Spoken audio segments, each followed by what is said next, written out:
Fam, good morning. What's going on? Kyle Henderson, Bama Football on YouTube. I appreciate you guys being here. Thank you so much to everybody who is watching, listening, subscribing, and all that right here on Bama Football on YouTube. Again, my name is Kyle Henderson of Bama Football on YouTube. I have a question for you, Undefeated, to get this beautiful Tuesday, April 23rd started. How do you think that Alabama will honor Nick Saban going forward? And again, the call line is open from the jump today. I want to take your calls. So 205-850-1994. How do you think that Alabama will honor Nick Saban? Now, I was thinking about this.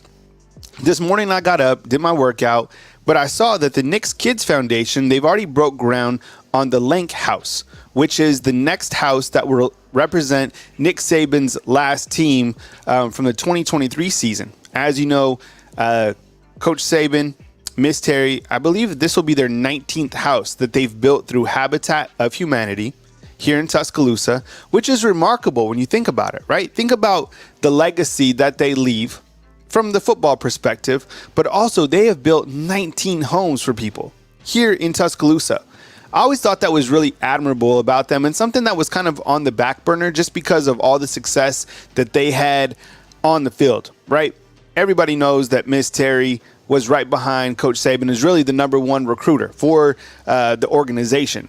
And they did such a great job together. But off the field, giving back to the community, I think will be probably remembered a lot longer than what they did on the field. Maybe that's a stretch, but you get what I'm saying. I mean, can you imagine the people that are living in those 19 houses, right? The impact that it has had on their quality of life. So I was thinking about this. How do you think that Coach Saban will be honored by the University of Alabama? And I was thinking about this because you have Bryant-Denny Stadium, and you can't, I mean, can you name the field after him? Right? Bryant-Denny Stadium and Nick Saban Field, that doesn't really, I mean, it kind of sounds nice, but the field is less than the stadium. You can't do, because Bryant-Denny is already hyphenated, right? So you can't do Bryant-Denny Saban Stadium, right? That sounds kind of like a law firm. I don't know. Curious to get your take. What do you think, Undefeated? Let me know. I mean, honestly, they should probably, the house that Coach Saban built, right? The city, just rename Tuscaloosa Saban, right? All right. So a couple points that I want to hit on today, and I have the topics floating at the bottom of today's show. You have, I want to get your idea, how to honor Coach Saban, right? Saban Field. That's what Chris from New Jersey is saying. You have a new target on board who is Ed Woods from Arizona State. Sabanville. I like that, Chris. You have a new target from Arizona State in Ed Woods. He has a really high pro football focus grade. And you look to Jaden Rashada leaving into the portal from Arizona State. He was actually visiting Georgia. That's their quarterback, who was heavily recruited. That kind of made my ears perk up yesterday. And as you know, Greedy Vance Jr. committed to USC, so he's off the board. I know there's a lot of moving parts when you look to the NCAA transfer portal. But so far, Alabama has taken care of business. Now I think their focus has to be in the secondary. You have a chance to watch Coach Kalen DeBoer last night on the Hey Coach show. That was the first time, I think, since 2007 that a new coach has been at the Hey Coach show, which takes place at Baumhower's. By the way, I went to Baumhower's the other day. Baumhower's is good. They have the bigger sized wings. Like if you go to Buffalo Phil's, the wings are small and mighty. Impactful taste. But Baumhower's got like the meaty ones. What's up, Noah? I don't have any news on Tarico Davis at the moment, but I'll do some research and come back with it on the next show. You also have Cliff Omori, right? He's the big man from Rutgers who just visited Georgetown. He's a rim protector. Now he's in town, and that's exciting. He's originally from Nigeria, 6'11", 240 pounds. And we've talked about this many times. When you look to Alabama's basketball program, I feel the reason that they probably didn't win the national title is because they didn't have a rim protector. So you get this man from Rutgers, You bring him in. Can he be? And I like that he's athletic, because I felt that Klingon from UConn would have fit Alabama's system perfectly in the fact that he can run the court, play transition defense, play up-tempo basketball. Right? I didn't think that Edey from Purdue would fit Alabama's up-tempo system. So they need a big man who can run. I like the guy from North Carolina State. He wasn't bad as well. All right, so you have the big man visiting this weekend. You know, if you zoom out and look at the way that Coach Kalen DeBoer has utilized the transfer portal, and if you look to how Nate Oates has utilized the transfer portal, I think what it tells us is that Alabama is still it. The brand is still it. Look, you have just a couple days ago on Sunday, you had Graham Nicholson from Miami of Ohio, who just won last season the Lou Groza Award, enters the transfer portal and heads to Bama. Like, he was going to probably win the award again this coming year, and he'll probably do so here at Alabama. The brand speaks for itself. And now for basketball, the same thing. What Nate Oates has built here at Bama is a very sturdy foundation of success. The $18 million buyout or whatever he has, I think it says that, look, this is the guy that we want here for a long time, to build Alabama for a long time. I'm here for it. You look at the transfers that have come in. Let me ask you something. Do you think, if you follow basketball out there, do you think that Mark Sears will eventually just come back? Yes or no, undefeated inside the comment box. We have 101 watching this morning. I appreciate you guys joining me. Take a swig of the coffee. I think he comes back. I'm going to go ahead and say, I think that Grant Nelson will go, and I think that Mark Sears will stay. That's kind of, I mean, that would be a good poll question, right? Yeah, I think he's coming back too. What's up, Caleb? I see you inside the comment box. Debbie, good morning to you. I appreciate you being here. Anton, what's up, man? Kevin, good morning to you. Todd, what's going on? I appreciate everybody inside the Undefeated checking in this morning. The Undefeated is the comment box. You guys are a community. You guys help us on the show, right? And if you want to become a fan funder, as low as $2.99, you can hit the join button. Where it says subscribe, it says join. That's how we pay the bills. That's how I pay the coaches. That's how I get by. That's how I feed my family. So I really appreciate you guys thinking about becoming a fan funder. $2.99. I know you guys are spending more of that at Publix. I have Publix over here. I've talked about this many, many times. You can't get out of there without spending more than like $40. It's crazy. Antoine, what's up, man? Good to see you again. Kevin, you're up in here for sure. I also wanted to ask you, Undefeated, okay? As kind of the dust has settled after A-Day, and you start to look at Alabama's unit by unit. What I mean by unit is like the quarterback room. That's a unit. The running back room. That's a unit. Tight ends. That's a unit, etc. Right? Let's just talk about, and what I want to do, I want to ask you, and let's just do the offense for today, and we'll do the defense tomorrow. I just want to ask you from top to bottom about the quarterback room, and you give me a let's do, because if I do A through F, that rating system, it'll all be A's. So let's, something that'll be more impactful would be like on a scale of 1 to 10, with 10 being 10 is elite and F is like needs work. Give me the ranking system, and I'll give me the ranking for each unit. Okay, so let's do quarterbacks first. Jimmy Brown, I appreciate you being a member for 3 months. Thank you very much. Good morning, Kyle, Taylor, and the Undefeated. Appreciate you. Yes, we appreciate you as well. Thank you very much. Okay, so let's do quarterbacks. What do you think about the quarterbacks? Let's rank the quarterbacks. 10 being elite, 1 being needs work. You guys sound off. And again, Jimmy Brown, thank you very much for becoming a fan, funder of Bama football on YouTube for 3 months. Yeah, it's been 3 months. I think it's been 100 days, right? Now that Coach Kalen DeBoer has been the head football coach here at the University of Alabama, which is pretty amazing, right? 100 days? 100 days in office? And I know, look, I've been going easy on the Red Bulls because I know you guys are watching for me. So I have switched to this ginger tea that I've been drinking. This is not ginger tea. This is coffee. Got to work out in today. Me and the boys. So F3, fitness, faith, and fellowship. It's free. It's open to all men, rain or shine. It's in your area. Look it up. And it's peer led. And it ends in the circle of trust. Circle of trust, you get together. Men talk with men.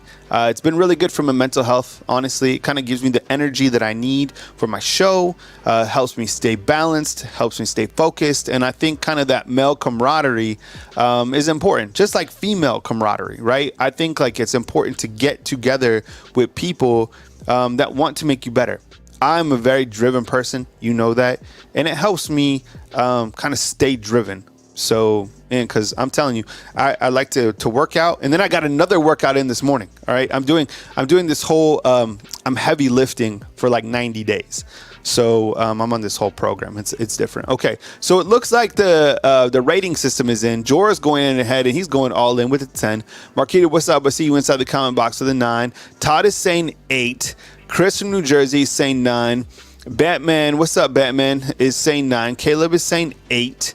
And this is for the quarterback room. Yeah, I like it. Like where we're at right now. Jorah is also on that V8 energy. I've never had that before. Yeah, you know what? I'm kind of just trying. Shane is saying like bulking. I'm 200 pounds right now. But I want to get a little bit more sculpted. So trying to just heavy lift a little bit right now for these next 90 days.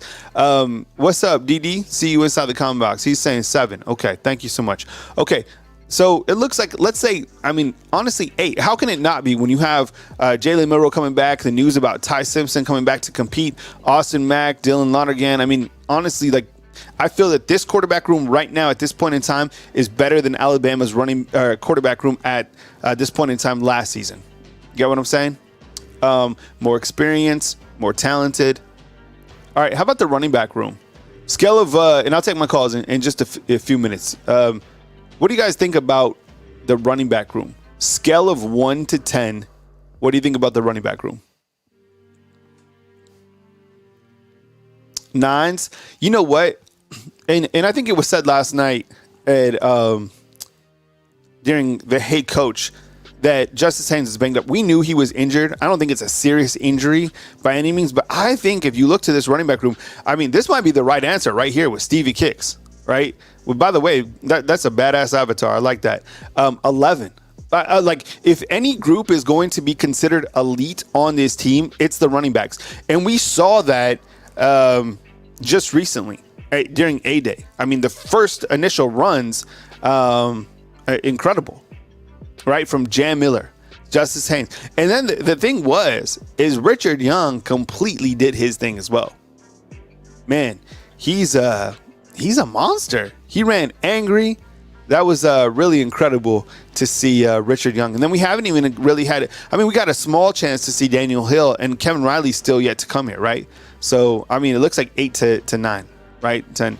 I want to hear from you inside the comment box about your thoughts on the running backs. Let me do one more real quick, and then I'll take my calls. How about the wide receivers? I'm going to mention the wide receivers, okay? 1 to 10. What do you think? 10 is elite. Kobe Prentice, Kendrick Law, Jalen Hell, Emmanuel Henderson, Jaron Hamilton, Cole Adams, sleeper, don't sleep on him. Amari Jefferson, not here yet. Rico Scott, not here yet. Ryan Williams, not here yet. Don't sleep on Bubba Hampton. Caleb Odom now in the room. Jeremy Bernard balls out. 7s. I love that you guys are honest, all right? So it looks like 7s. You know what? I would have to say probably 8 for the quarterbacks, 11 for the running backs, and I'm going to go with 7 for you guys too, inside for the wide receivers. I believe in Kobe Sticky Hands Prentice. I believe in Law. Jeremy Bernard, certainly impressed, but I need to see production during the season. I want to see these guys completely. Like, I don't know right now. And look, this may not be popular, but I have to be honest and I have to tell you, I think this group can become the rideouts of the past, but I don't think they're like the rideouts right now. And that rideout term, we can't throw it around. I mean, the rideouts are like that. That is an elite level, right? And we saw the overall talent, you know, when Judy was here, when Jalen Waddle, like those guys. Auntie Janet, take care of yourself. We appreciate you being here. Thank you so much. All right. I'm going to take some calls right now. I appreciate you guys being here. Thank you so much for joining me this morning right here on Bama Football on YouTube. All right, we go to the phone lines. Looks like we got Coach Darryl. We got Chris from New Jersey, and then a 205. Coach Darryl, let's start it out, man. Coach Darryl, I appreciate you calling in from Huntsville. Darryl, when you look to this wide receiving unit from 1 to 10, what are you ranking this wide receiving unit right now following A-Day? I got to give him an 8. And I give him an 8 because I think Law could have a big time season. I'm also after I saw Odom. Mm-hmm. I think he could be an elite wide receiver. Definitely a size mismatch. And the other guys, if you're going on their potential and what they're supposed to do, I have to give them an 8. 9 and 10 is reserved for proven. We know when you step on the field, like you say, you can't even give them the ride outs because that's you talking about ultra elite. So you can't even come close to the ride out terminology yet, and I think they can get there though. Again, all depends on the quarterbacks. All depends on the scheme. All depends on what do you want to do with the talent you have. And all those guys that were ride outs. In fact, what's called it I remember in the Florida game, Florida SEC championship game against Florida, he called himself a ride out, Najee Harris, because he was a great receiving back. He was a mismatch. As out in the coverage. Yeah. So I had to give them credit. They were truly elite, and they set the standard. And that standard can be achieved again by these guys, this new crew that we got coming in. What about the running backs? Is it easy just to say the running backs are 11? I mean, are they elite by our standards? And you know what's crazy is while we are saying 11 or 10s, think about the running backs. Think about the running backs of the past here at Alabama. I mean, these guys are capable of it, but neither one of these guys have, all three of them. If you look to Jam Miller, Haynes, or Young, they haven't rushed for 1,000 yards. Think about the running backs of the past. I think they have the talent to do it. But, man, I mean, we're excited about these running backs. Coach Darryl, your thoughts on the running backs? I'm purely excited, and no doubt about it. But I would have to give them right now an 8. And the reason I give them the 8 is no insult to them. They haven't been on the field. Yeah. For a good period of time. You have to see production. You have to, you can't get overly excited and he's gonna do this, because you never know what can happen. We had a guy come here and predict that he would win the Heisman Trophy, and he got injured. I'm not saying he couldn't have been a great back, but he got injured in a car accident. He was really never the same. Yep. So we have to wait and see, and also we have to see is this offensive line gonna gel. If the offensive line gels. And everybody, because like I said, I like what I saw out of the young backs last year. I love what I saw. But if they can gel, they can press the hole, get to the hole, make the first man miss, we got something going. Yeah, I like where you're ranking the running backs. I'll ask you one last question before I get to my next caller. What about the quarterbacks? What you think about the quarterbacks? I mean, you have a lot of talent. And let me ask you this first. Do you think that this room right now is better than the quarterback room of 2023? No doubt. no doubt, because Simpson has improved. I mean, I love what I say. It just was a small sample size, but I love what I saw from him from South Florida to Kentucky. I love what I saw. I love that he was snapping. He was putting the ball in with zip. His timing was down. As they say, you're gonna run a 15-yard out before the ball is gone, before the guy even turns, the ball hits him in the chest or the face mask. Yeah. You can't ask any more of that. Yep. So as far as the quarterbacks, I would say right now, same thing, 8.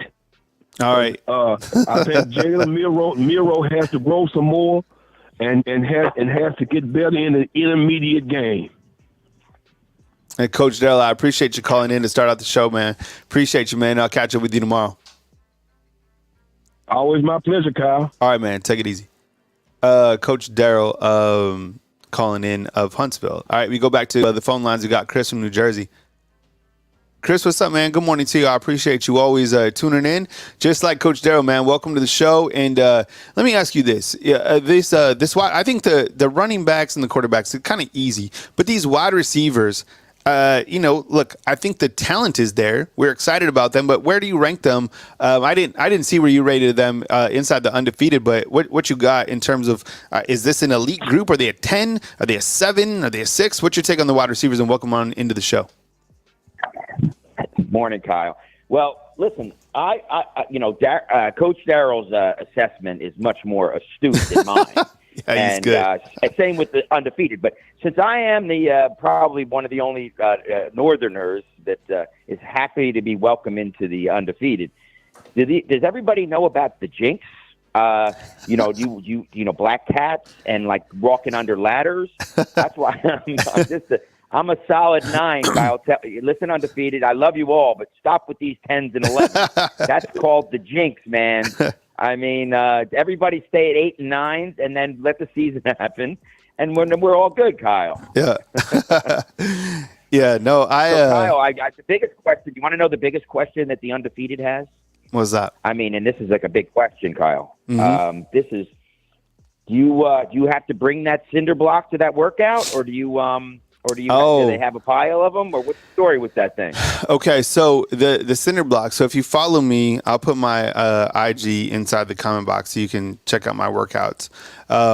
Instagram, it's just Mr. Kyle Henderson. So the way that the cinder blocks are, we have a couple different sites here in Tuscaloosa. So this morning, the cinder blocks are behind Smart Bank. So one of the president of Smart Bank is a member of our group. So his present to us was cinder blocks. So he put cinder blocks behind the bank. So like we go behind the bank. This morning we had to run up to the bank and we got these cinder blocks and we took the cinder blocks up the parking deck. So if you've ever been to downtown Tuscaloosa and you've been to the parking deck where you can't find parking in Tuscaloosa, we walked up there with cinder blocks and every single level we did different workouts. Patriot Life, what's up, man? Appreciate the 20 spot, man. Thank you so much. So the cinder blocks are there. But yeah, good question about the cinder blocks. So I have something to clear up, Kyle. So we finally have this thing cleared up. Yeah. I chatted with Smook. So we have our whole bet all cleared up now. So because he's had a little change of life with Caden Proctor now, and even Coach Sean and Jarek. Everybody's kind of come around a little bit to the guy in from the north. I see somebody texting. I don't know about football. I know about football, kids. So. Here's the bet. He's got to start the first play of the season. And if he starts the first play of the season, I win. If he doesn't, if he comes in the second play of the game, Smook wins. So that's the rib bet, and I'll leave it alone now. But now we've got very defined terms, Kyle. So listen, I think it's all good fun. We all love this channel, and thank you again for everything you do for us. Yeah, I appreciate you, man. Good to hear from you, Chris. All right, take it easy, man. Catch up tomorrow. All right, Chris. Roll Tide. Chris calling in from New Jersey. Roll Tide to you. We got a 205. We'll take you next. Okay, now, thank you very much, Patriot Life, and thank you very much, DD. We appreciate you with the $9.99 spot. Thank you very much. We appreciate you both. Okay, So, look, T's here. What's up, T? Good morning, Undefeated. We appreciate you being here, T. You know what? Somebody said to me a long time ago that I say both like different. Both? Because it's like BOTH, both. How do you say it? Yeah. Both? Yeah. Right? Both? Yes. Correct. Maybe it's like a West thing. I don't know. Okay, offensive line. Now that Chris brought up Caden Proctor's name, scale of 1 to 10. With now Caden Proctor coming back, both. Is this a 10? I don't think they're a 10. But shoot. Look, Caden Proctor comes back. He transforms. And then you have Tyler Booker, you have Brockemeyer or Brailsford, and then you have Jaden Roberts. I mean, it's a pretty good group. Deborah's like 9, 6. Larry Large going in with 6. Yeah, I would probably have to say 6.5. Right? Both. Now, every time I hear it, you guys are going to say it, right? It's like rub it on my back. 7s, wow. Okay, these are a little bit higher than I thought. I'm going to say 6.5. Okay. What's up, guys? I see you inside the comment box, man. Shane, George, like all of the above. Okay, 7s. Okay. Let's get to our next caller. We got a 205. Hey, good morning. You're on the line with Kyle Henderson. Who am I on the line with and where are you calling in from? You're on the line with Rico from the man city of Birmingham, Alabama. How you doing, Kyle? How you doing, Miss T? T, what's up? Good morning, Rico. You know what? So we met Rico at the Undefeated family reunion. And Rico's there. And, it was good to meet Rico. And because I've always one of the introductions with Rico, and he goes from the Magic City, and I was just, I was really happy to meet you, Rico. It's good to shake your hand and good to meet you in person, man. So I appreciate you joining us this morning, coming to us from Birmingham. So what's on your mind now that you've had some time to let A-Day soak in? Coach Kalen DeBoer is still out doing his thing. The transfer portal, there hasn't been a lot of movement, but the movement that has happened has been impactful with Graham Nicholson jumping on board. I think that's the biggest transfer portal addition in college football so far. But welcome into the show, man. Take it away, Rico from the Magic City.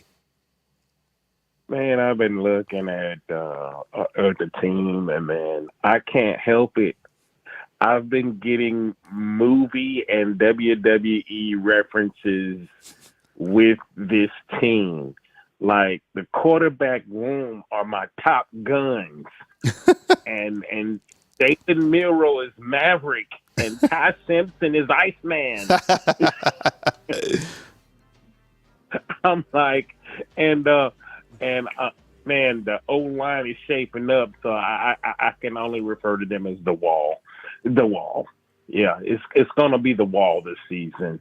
You're going to have to, you want to get to Jalen Milroe, you're going to have to go through the Wall. So that's the way I'm feeling right now. The running back room, of course, is the Fast and the Furious. Yes. That's where they're going to be, because Richard Young ran angry. I agree with you. He ran angry, and he was fast. He might be the fastest running back in the room.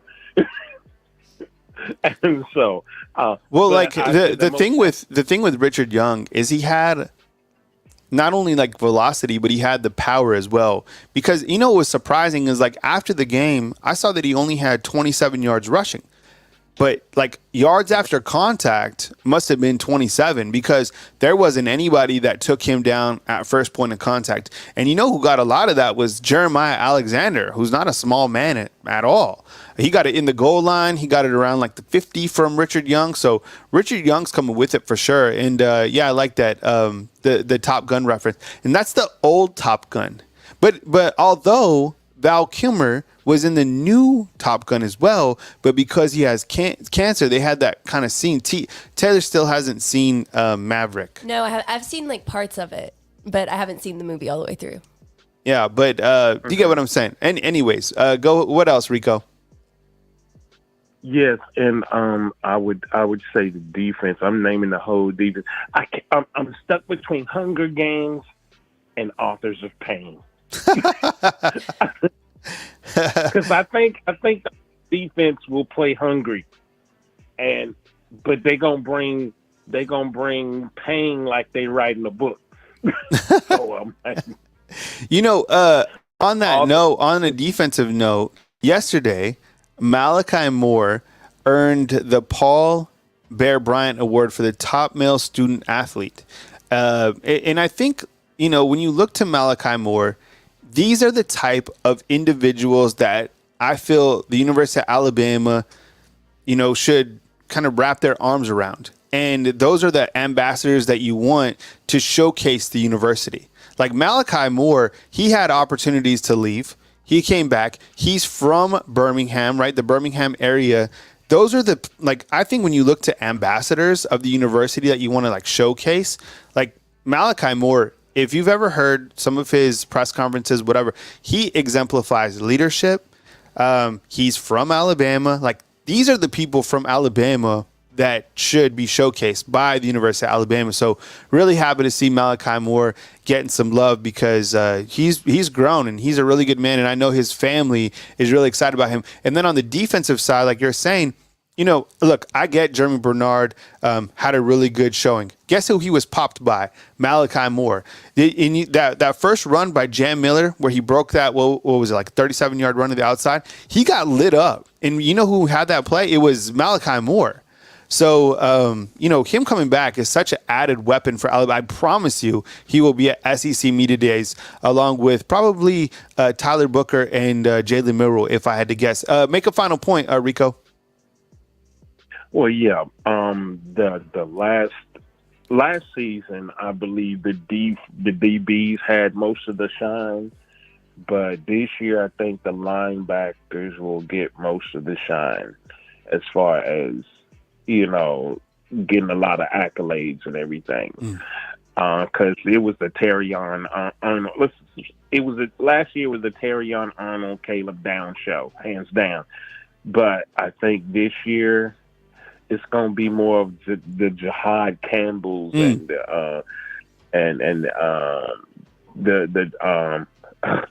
number 30. Can't think of his name right now. And I knew it yesterday. That's sad. Yeah, I believe they're going to get the shine this year. And I think they're going to play like they need to be on the field for Bama to have success. I think that's how they're going to play. And I'm happy about that. And one more thing, I was stoked to meet all of you. I was shocked when Smook just came up on me like a ninja. And before I knew it, he was there. Yeah, I want to take pictures with him. Yeah, that was a good time, man. I'll always remember that. And before I let you go, it was great to meet you. Great to meet everybody in the Undefeated. I don't think, Rico, you were in the photo. You must have drifted off, right? I don't think I'm the photo. No, I don't think you made the photo. That's our first family reunion photo right there. So we're gonna have to, I can only imagine. Pretty soon we're gonna have to have a drone take it because to get everybody fit, inside the photo. Yeah. Rico, I appreciate you, man. I'm gonna bring in my boy Ty Hayes, and thanks for calling in, man. All right, now tell Peyton.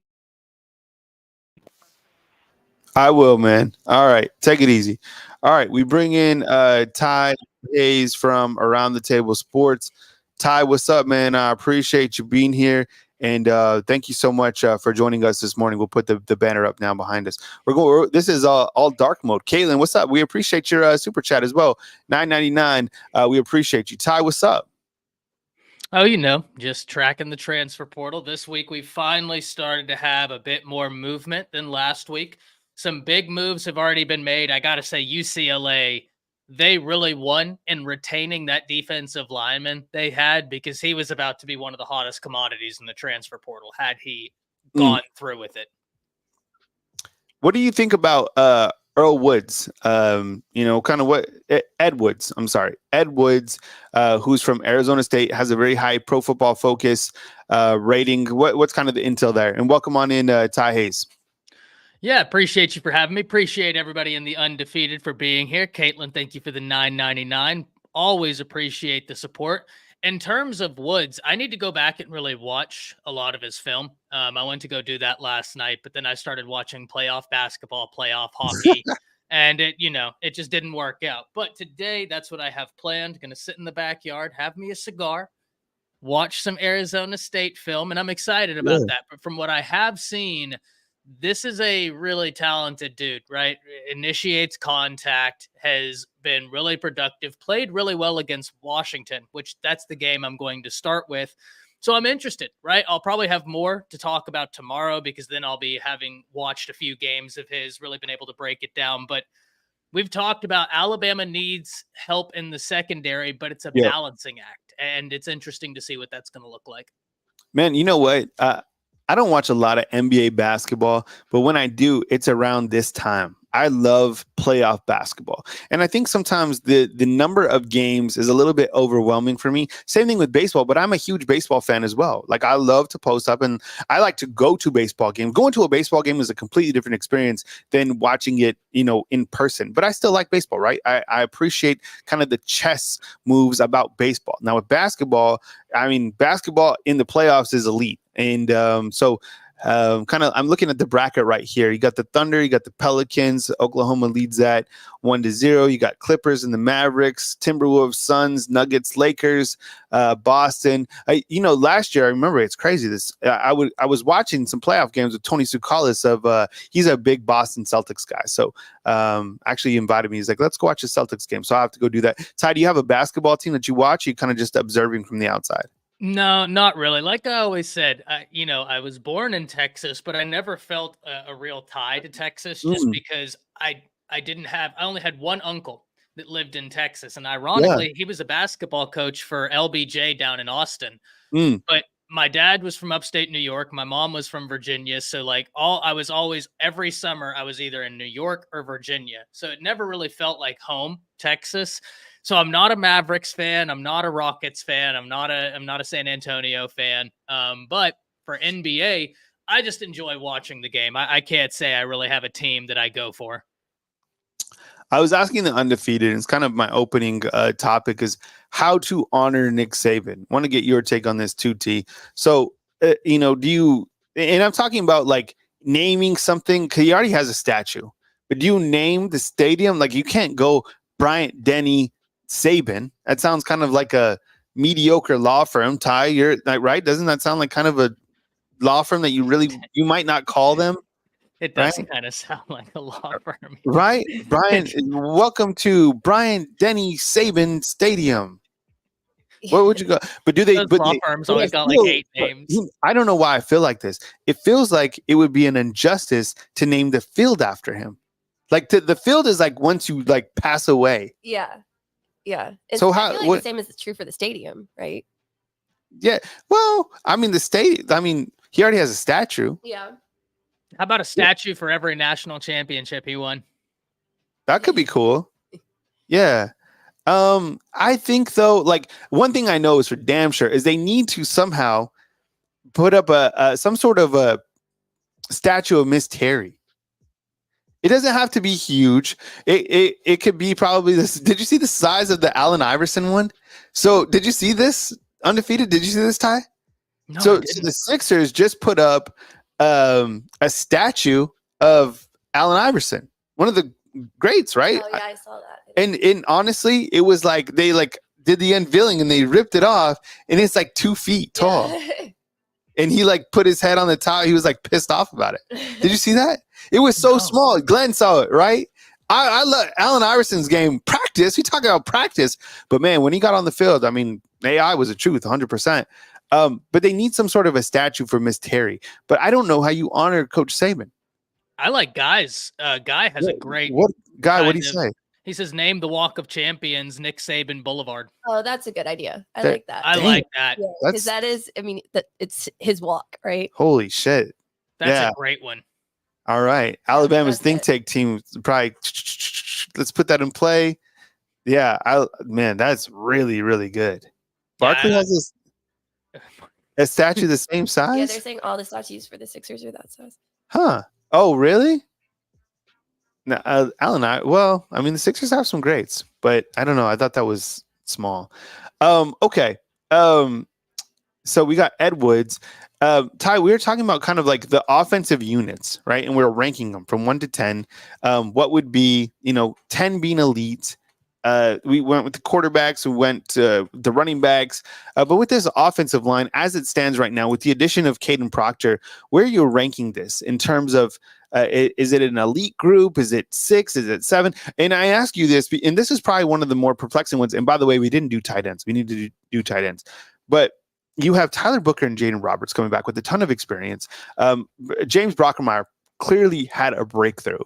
And then Kane Proctor started every game last season, coming back to fight for a spot. Chris from New Jersey thinks he's going to be an immediate starter.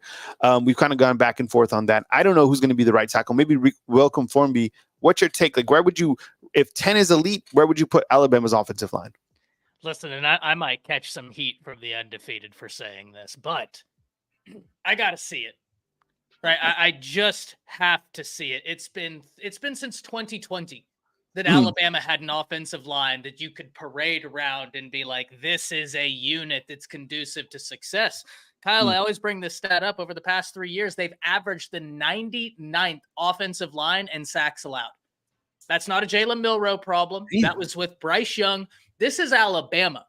And you've averaged 99th in the nation in sacks allowed. Do I love the talent on this offensive line? There's no doubt. I think Alabama might have the best guard tandem in the nation.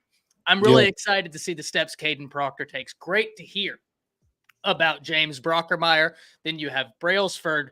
But ladies and gentlemen, I have to see it because it's not like 5 stars haven't been on this offensive line for the past 3 seasons. The talent has been there. J.C. Latham was just a part of this offensive line, and he's going to be a first-round draft pick, and he's not alone. So I'm going to go – it's got to be like a 7 or – I mean, and if I'm being harsh, like a 6. But, like, I got to see it. Do I think it'll be improved? No doubt. But I thought it would be improved under Wolford. Wolford, you saw incremental – there you go with the thumbs up. You saw improvements everywhere Wolford went. Right. And then he comes to Alabama and the offensive line isn't great. So I'm going to go 6 to 7. I think it could be a really great unit, but I have to see it. I just have to see it. Coach Smook is saying 6. Question everything. Mary Harmon Bryant. Let's get that posted. The chats are flying. I always go like when I go to hit a chat, if the chat rate is flying, then I hit like the next one. Okay. We didn't do the tight ends yet. So can you put up question everything's comment though? I was trying to find it. But the tight ends, same thing, undefeated. We didn't have an opportunity to rank them. So you have Danny Lewis, Robbie Oots, Jay Lindsey, Ty Lockwood, CJ Dupree, Josh Cuevas. The last time I went to go get, to my barber, he said that Josh Cuevas went in there, and Josh Cuevas was like, man, I love being here. But he's like, I can tell the difference between Pac-12 football and SEC football, like immediately from the jump. So he's loving the competition. So 7, 9, 8. I'm going to go with, see that now, and I'm fine with it. And I love it that Caleb Odom has gone to the wide receivers. I think that's where he belonged and he's going to flourish there. I am going to say 7.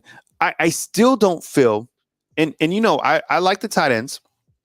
I think Danny Lewis, he can do his thing. He's a lot of people forget he's like 260 pounds. So is Robbie Oots. Robbie Oots is a completely different tight end than Danny Lewis. He's an H-back, right? Jay Lindsey, I think, will eventually be that guy to step up in Robbie Oots' place because he's a bigger type H-back style of tight end. But I don't see an overall dynamic tight end here, like a game breaker. And that's no disrespect to the room. I don't right now. But with that said, maybe that doesn't need to be one for this type of offense because there's so many weapons in the backfield at running back or in the wide receiver room. So I'm going to say like a 7, like a solid 7 for the tight ends. Yeah, hard to argue that. Yeah. Looks like 7's kind of the way. Yeah, I think I agree largely. here's the thing. Don't sleep on Dipree, right? Last year, Mm. we had an offensive coordinator that if you go back, I did a film study into Reese before he got here. And one of the things I was like, okay, I thought Bill O'Brien would do it. He didn't do it. Reese has shown it at Notre Dame, the use of 12 personnel. And if you actually go back and watch Notre Dame versus Clemson, they killed Clemson, swapping from 11 personnel to 12 personnel, and it put the Clemson defense on their heels. They didn't know what was coming. They couldn't adjust to it as fluidly as the Notre Dame offense was switching from it. Whenever he got here, Reese, that is, I thought that the tight ends would have much more use. Now, the reason why I point your attention to CJ Dipree is because back in 2022, he had a 314-yard season. Right? Like he had way more opportunity. Now at Alabama, he averaged 17 yards per reception, which was 7 more than he averaged previously. But at the end of the day, I think now you're talking about an offense that's far more conducive to success. So whenever I look at this, I love your point about, do you have a game breaker at tight end? Yeah. I don't think so. But I don't think you need one. And I think CJ Dipree is really, really good. And the last thing I'll say, I believe it was Sheridan was talking about how he thinks they're freaks in the tight end room because he was saying like, oh, these guys are huge. They're 250 pounds, but they're moving like these athletic tight ends. They're doing solid jobs blocking. I think that the tight end room is going to be a really nice complementary room to the running backs, quarterbacks, wide receivers, and allow Alabama to be that much more multiple. Yeah, and I think when you look to the tight end room as well, great add-on talking about CJ Dipree, because I believe he had 540 snaps last season. And you compare that to Amari Niblack, who left to Texas, who had like 240. Does anybody know, Ty, I know you watched that game. Did Amari Niblack, did he do anything for this Texas game? Did he like catch a touchdown or did he play? I didn't see much from Niblack, but he's going to be an interesting watch because he's not necessarily an inline tight end where it's just like you feel great about him handling a blocking assignment, but he's super athletic. Yeah. And so, listen, Sark's offense can get him acclimated. They can get him a role, no doubt about it. He's going to be able to do something. But, I saw Bond catch a beautiful ball from Arch Manning. Can't argue anything about it. I mean, I couldn't have handed him the ball any better. I didn't see Niblack, though, and maybe I just missed him. In fairness, I didn't have their roster completely pulled up, and I had it muted 90% of the time. All right, I'm going to put you on the spot, and we're going to do a quick, because the NFL draft is coming up. Okay, we're going to do a quick mock draft from the roster right here. Okay, so it's just and then we're going to do this again tomorrow. This is a mock draft. And we're going to do this again tomorrow, okay? So what I want from you, Ty, and what I want from you, Undefeated, okay? And we all have a first-round pick here. And you're going to pick the best player from the Alabama team. The top 5 players, I don't care what positions they are. We're all going to make our first-round pick, okay? I don't care. Offense, defense, special teams, whatever, okay? So first-round pick, I'm gonna give you 10 seconds to think about it. And let's make a first round pick from Alabama's current roster. Go ahead and think about it and then post your first pick from the Alabama football roster. Go ahead. So for me, I think it's Milroe, right? He finally has a quarterback coach. And listen, we saw Anthony Richardson be a first round quarterback. And I know Anthony Richardson, I believe, is a little bit taller. But Milroe is an incredible athlete. Now he's got the quarterback coaches. I think that's a little bit of a cop-out answer on my part. So I'm going to go Jalen Milroe. T, right? That's easy. Yeah. The easy choice is Jalen Milroe. Okay. And with the number 1 pick in the mock draft on Tuesday, April 23rd, our first pick is the consensus is Jalen Milroe. Okay. Now we get to pick number 2. What are you doing here, Ty? So I'm split. Right. Tim Keenan is going into his junior year. I really loved the way he developed last year, but we also have Tyler Booker, and Tyler Booker is one of those guards that the NFL is going to salivate over. This one is very hard for me. I'm a defensive guy. I picked offense first. So I think Tim Keenan, if he continues his progression, he could be out his junior year. But man, it's tough for me not to say Booker. All right. So who we're going with number 2, fam? Undefeated sound off inside the comment box. Tyler Booker looks to be the heavy pick. Man, this is tough. When you look to the second round pick, I think Tyler Booker certainly fits the bill. Other people I'm thinking about is Keon Sab. I'm thinking about Sab. I'm sorry. Malachi Moore. Yeah, I might take Malachi in a later pick. Booker looks to be. It seems to be Keon Sab or Booker. Okay, let's for right now go with Tyler Booker. Good choice. All right, so Tyler Booker is our second choice in round 2. Now, does that mean that round 3 it's as easy as going with Keon Sab? Is he the third player that we're going with? Look. And another name that we haven't mentioned yet is Deontay Lawson. Okay, Deontay Lawson is a key pivotal piece of this team. But you're talking like, how does he fit into the next level? Because I'll tell you what, this is going to be interesting. Jaha Campbell, he's built for Sundays. Okay, wide receivers. Think about this. Okay, who else do we have on the offensive line? Remember who Alabama has coming back? Caden Proctor. Now I know, is he a top 5 player on this team? I don't know, but think about him. Wide receivers, do we have one here? Is it Bernard? Is it Kendrick Law? Is it Kobe Prentice? Who are we going with at number 3, Ty? So listen, because I was split on number 2, but number 3 I got to go Lawson. Right, he has experience. He's been a middle linebacker in Saban's scheme. Now he'll be a middle linebacker in Walmick's scheme, and I think Walmick's scheme is going to allow for him to really flex the athleticism. Campbell also a great option, but I think Deontay Lawson is where I'll go. Deontay Lawson. This is tougher than it seems, right? Because you have Milroe's easy, and I think Tyler Booker.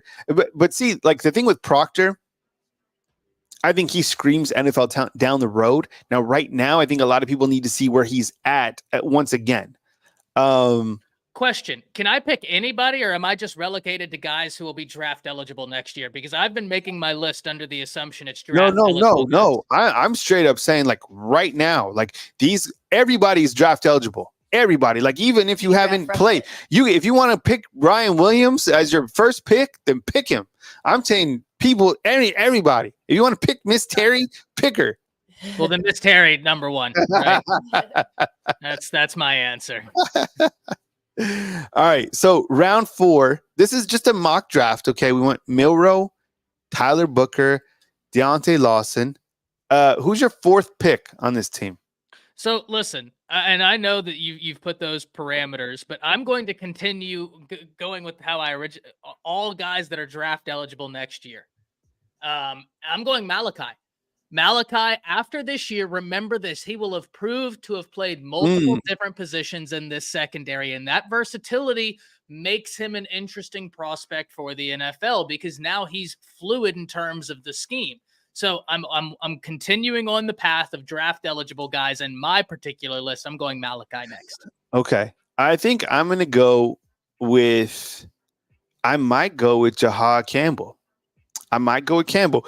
And this was tough for me because you have a couple players on the offense that I'm thinking about. But I think Jaha Campbell, I think he's going to have a monster season. I think he's a machine on defense in terms of racking up tackles.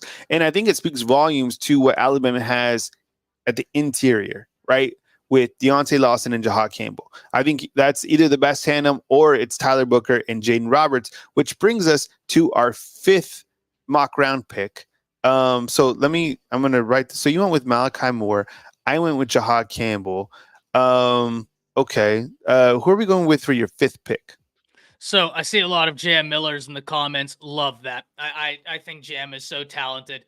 But I got to go to the defensive line. And if I didn't get Tim Keenan number 2 overruled on Tyler Booker, and I get that one, then I got to either go Otis or Tim Keenan. Now, Otis, this is him moving back to his more natural position. Remember last year, ladies and gentlemen, they slimmed him down a little bit, had him scoot outside. That way it added more versatility to this Alabama defensive front. You don't need to do that anymore. You got LT Overton. You got Jordan Renaud. Like you're now putting Keon Keeley over there.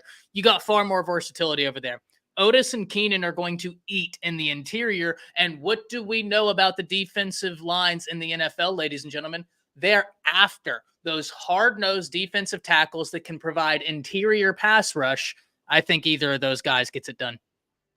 All right. So my fifth, we went with Tim Keenan. I love that you went with him. So it's kind of to recap. Ty went with Jalen Milroe, Tyler Booker, Deontay Lawson, Malachi Moore, Tim Keenan. And the fourth pick, I went with Jahad Campbell. And for my fifth pick, I think I might go back to the offensive side of the ball.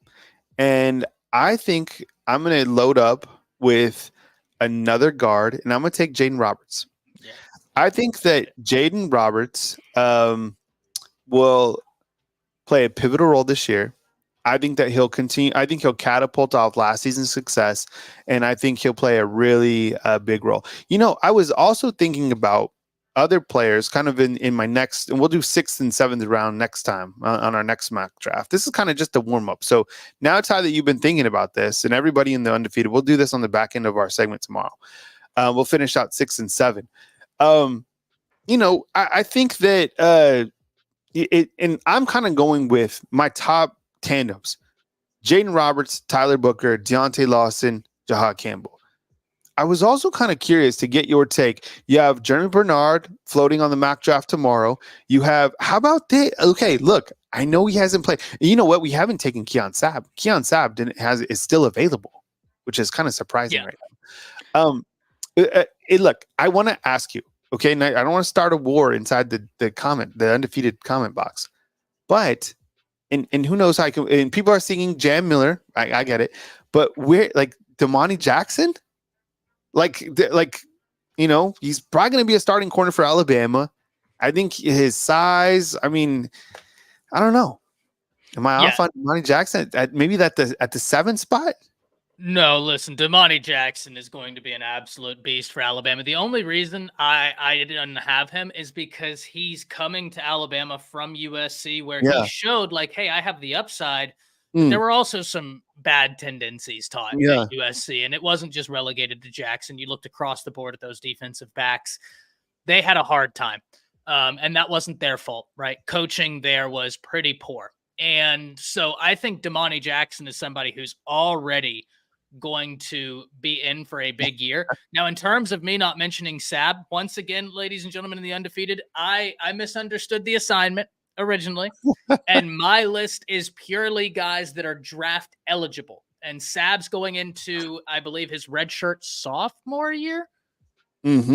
So I think he'll have 1 year at Alabama this year and then another year, and I think Bama's going to get him for 2 seasons, and then he'll hit the NFL. So that's why, if you're wondering why players aren't on my list, I'm operating under the assumption of NFL eligible guys for next draft. Yeah, no, I get you. So now that we know the assignment, we'll come back, we'll do our next mock drafts, and we'll add on, we can reframe this as well, but we'll add on tomorrow draft picks 6 and 7 to complete a 7th round. Okay. And then we'll throw in one last player. Caleb, I appreciate you getting in. Caleb is saying, this is his picks. Caleb King is saying Tyler Booker, Keon Sabb, Jalen Milroe, Justice Haynes, Jahad Campbell, Tim Keenan, Deontay Lawson, Jam Miller, Kendrick Law, Jaden Roberts, Xavier Brown, Brailsford, Simpson, Prentice, and Ryan Williams. Love it. Man, you know what? We might add in some more draft picks as we get further down, right? Because you get more than 7 picks, but there's 17 rounds. So anyways, fun quarterbacks, huh? Yeah, no, I love it. You know what? I think if we go deeper into this, if we get to 10, Ty Simpson is going to be picked. Yeah. Right, Ty? Yeah, I mean, probably. Yeah. I mean, so fun segment. But I appreciate you guys joining me this morning on my segment. Please support Ty like you guys would support me. Ty, you good to fly? Oh, yeah. All right. Ladies and gentlemen, Ty Hayes from Around the Table Sports. Please support him like you guys support me. I appreciate you guys. Have a beautiful Tuesday. As news happens, we got you covered right here at Bama Football on YouTube. Weather is beautiful. Go out for a walk. Enjoy this great life. Get one trip around. Ty, do your thing, man. Appreciate it, and appreciate everybody in the Undefeated for being here. Thank you all for the support. Kareem says that means he's, oh yeah, of course I know he's draft eligible as a redshirt sophomore, but he had 4 starts under his belt thus far. I'm once again, my list is operating under the assumption of guys that are going to be going to the NFL draft. And while he's eligible to go to the NFL draft, I think it'd be far more conducive long term to stay at Alabama for 2 more years. Because yeah, he has unbelievable upside. And he was only graded 3 points behind Caleb Downs in totality last year. I think Caleb Downs came in with a Pro Football Focus grade of 87.3. Keon Sabb was like an 85 point something. So very close. It was a little bit under 3 points, but that's how I'm doing this. Saban once said, all you need is 1 year of great film. That's very few and far between, right? Like Saban was able to do it a few times, but even then, I think it stands to reason that 2 years in a system is going to be best for him in terms of doing that. But Saban, that is true. All you need is 1 great year of film. How many guys are taken in the NFL draft, and how many of them go in the first round off of 1 year of film?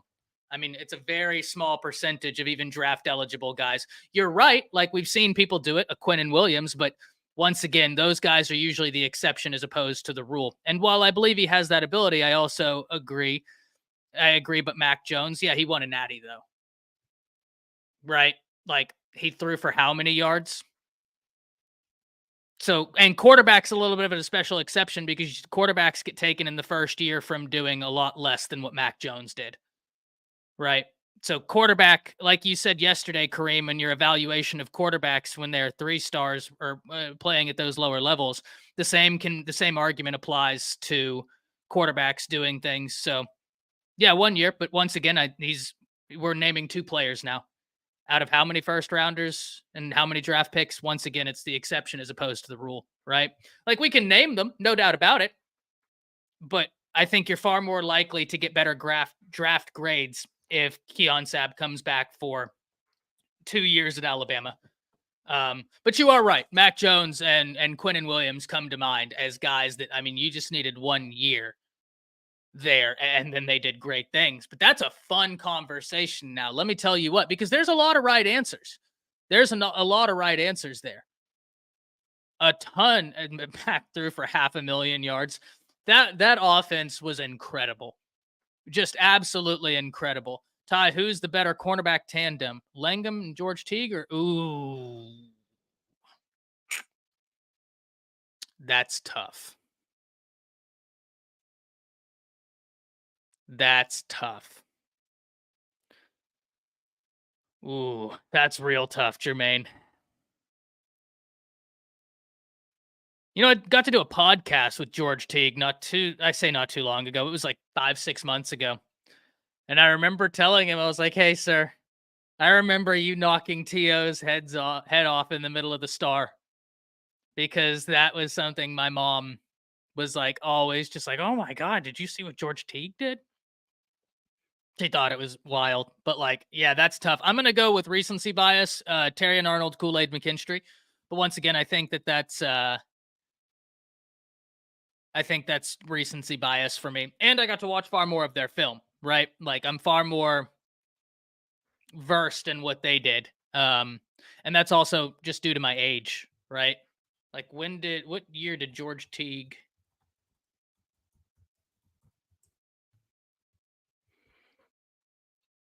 Yeah, I wasn't even born when Teague was drafted. You know what I mean? So that's kind of, I'm going to have to go with recency bias just because I'm more versed in their game. Because I wasn't even born when Teague was drafted. Yeah, I was born in 94. So I wasn't even thought of yet. But that is a good question from what I've gone back and looked with Langham and Teague. I mean, they were incredible. Absolutely incredible. The 92 championship. Yeah, listen, they're absolutely incredible. But I'm just, once again, my answer is based on I wasn't alive for one tandem. And I got to really watch and study the other tandem. So that's kind of, It's a recency bias thing for me, ladies and gentlemen, right? And I have no problem admitting that. I have no problem admitting that. Yeah, listen, you're not going to hear a peep of an argument from me run the table because, like, even though I wasn't born, I do know what they do, right? Like, I'm familiar with that, and they were absolutely incredible, absolutely incredible. But I got a rep for mine. You know what I mean? Like, I got a rep for the guys that I. So listen, no wrong answer here in terms of me, but you're not going to hear a peep of an argument from me in terms of Teague and Lingham. Because when I talk to, when I talk to Matt Caddell, when I talk to Chris James and all them, they are very always just talking about that 92 secondary, always talking about that 92 secondary. And so they've really put me on game even more than just watching film, right? They're always being like, man, you got to go back and check it out. You got to go back in. And I have no doubt about it. That's a really good question. Dang, I seem no, I'm just young, right? I'm just young. I understand. Never gave. And I also think it's one of those things, right, where it's just as much as I know how great they were, I got to watch like and not rewatch. You know what I mean? Like I think it's very different rewatching something to actually watching it as it currently happens. And I got to experience the Kool-Aid and Arnold years as they happened. So I think that it's a bias there. There's no doubt about that. No, you guys know me. I admit when I'm wrong because I like to learn. I'm a nerd. I'll be the first to eat crow on here. And I love when y'all hold my feet to the fire. But I also will tell y'all when there's a bias working here. Ty, who's your favorite Pokemon? So I'm old school, man. Like I remember because I grew up on the ranch, right? We didn't have a lot of media and like old school Pokemon first gen, which is an easy cop out, but like that was awesome for me. Ty is a young all right, chill. You didn't have to do me like that. Trust me, 92. Hey, listen, Jay, like I said, you're not going to hear an argument from me. You're not going to hear an argument from me, my man, because when I talk to Caddell, when I talk to Chris James, they tell me. And like I have gone back and watched. For me, it's just I lived one of them. You know what I mean? But not a peep of an argument for me in terms of that. When were you born? December 1st, 1994. December 1st, 1994. And if you're wondering about the Pokeball, so I got a really good friend who has a 3D printer. And he was just like, I 3D printed this. Do you want it? And I was like, that's really cool. Sure, I'll take it. And so he was like, oh, put it in your studio. And I was like, cool. Thank you. So I got a friend who got one of those 3D printers and then absolutely went wild making stuff. But ladies and gentlemen, what a day. We're here on Tuesday. A little bit of a quiet week, but listen. Sometimes a quiet week is exactly what we need. Sometimes a quiet week is exactly what we need, and especially with the year we as Alabama fans have had, right? I mean, January to February was anything but quiet. Young Nixon said, my birthday is December 2nd, Ty. There you go. There you go. That's a good birthday. It's a very good birthday. Not as good as December 1st, but very, very good, young Nixo. Very, very good. Almost. But, I don't make the rules. I just make the rules. I don't know. Wilkerson in the transfer portal, running back. Well, here's what I will say, Jared. They got the Ohio State running back transferred over there. They have another, and then they got Dylan Edwards. And Dylan Edwards is really good. I really, really, really like Dylan Edwards' game. That dude right there is a home run hitter. Home run hitter anytime he gets the ball. Now I feel really old. My youngest son was born in 83. Nah, man, you're not old. Old is perspective, right? You're not old. I'm the baby of the crew, right? I'm the youngin' of the crew. Every podcast I'm on, I'm the youngin' of the crew. And even I feel old. But what are you gonna do? I still can't believe we are over the scholarship limit and nobody's entering the portal. So I'm interested in this, Caleb, because this is something we're going to have to watch. Now, we had heard Kalen DeBoer say they had room for one or two more. So maybe there's something in the background where someone has accepted a gray shirt, right? Maybe that's the case. I don't know.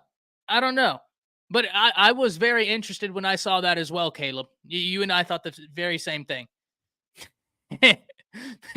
Stephanie calling him old. Jacob was born in 2001. Okay, we have someone younger than me. There you go.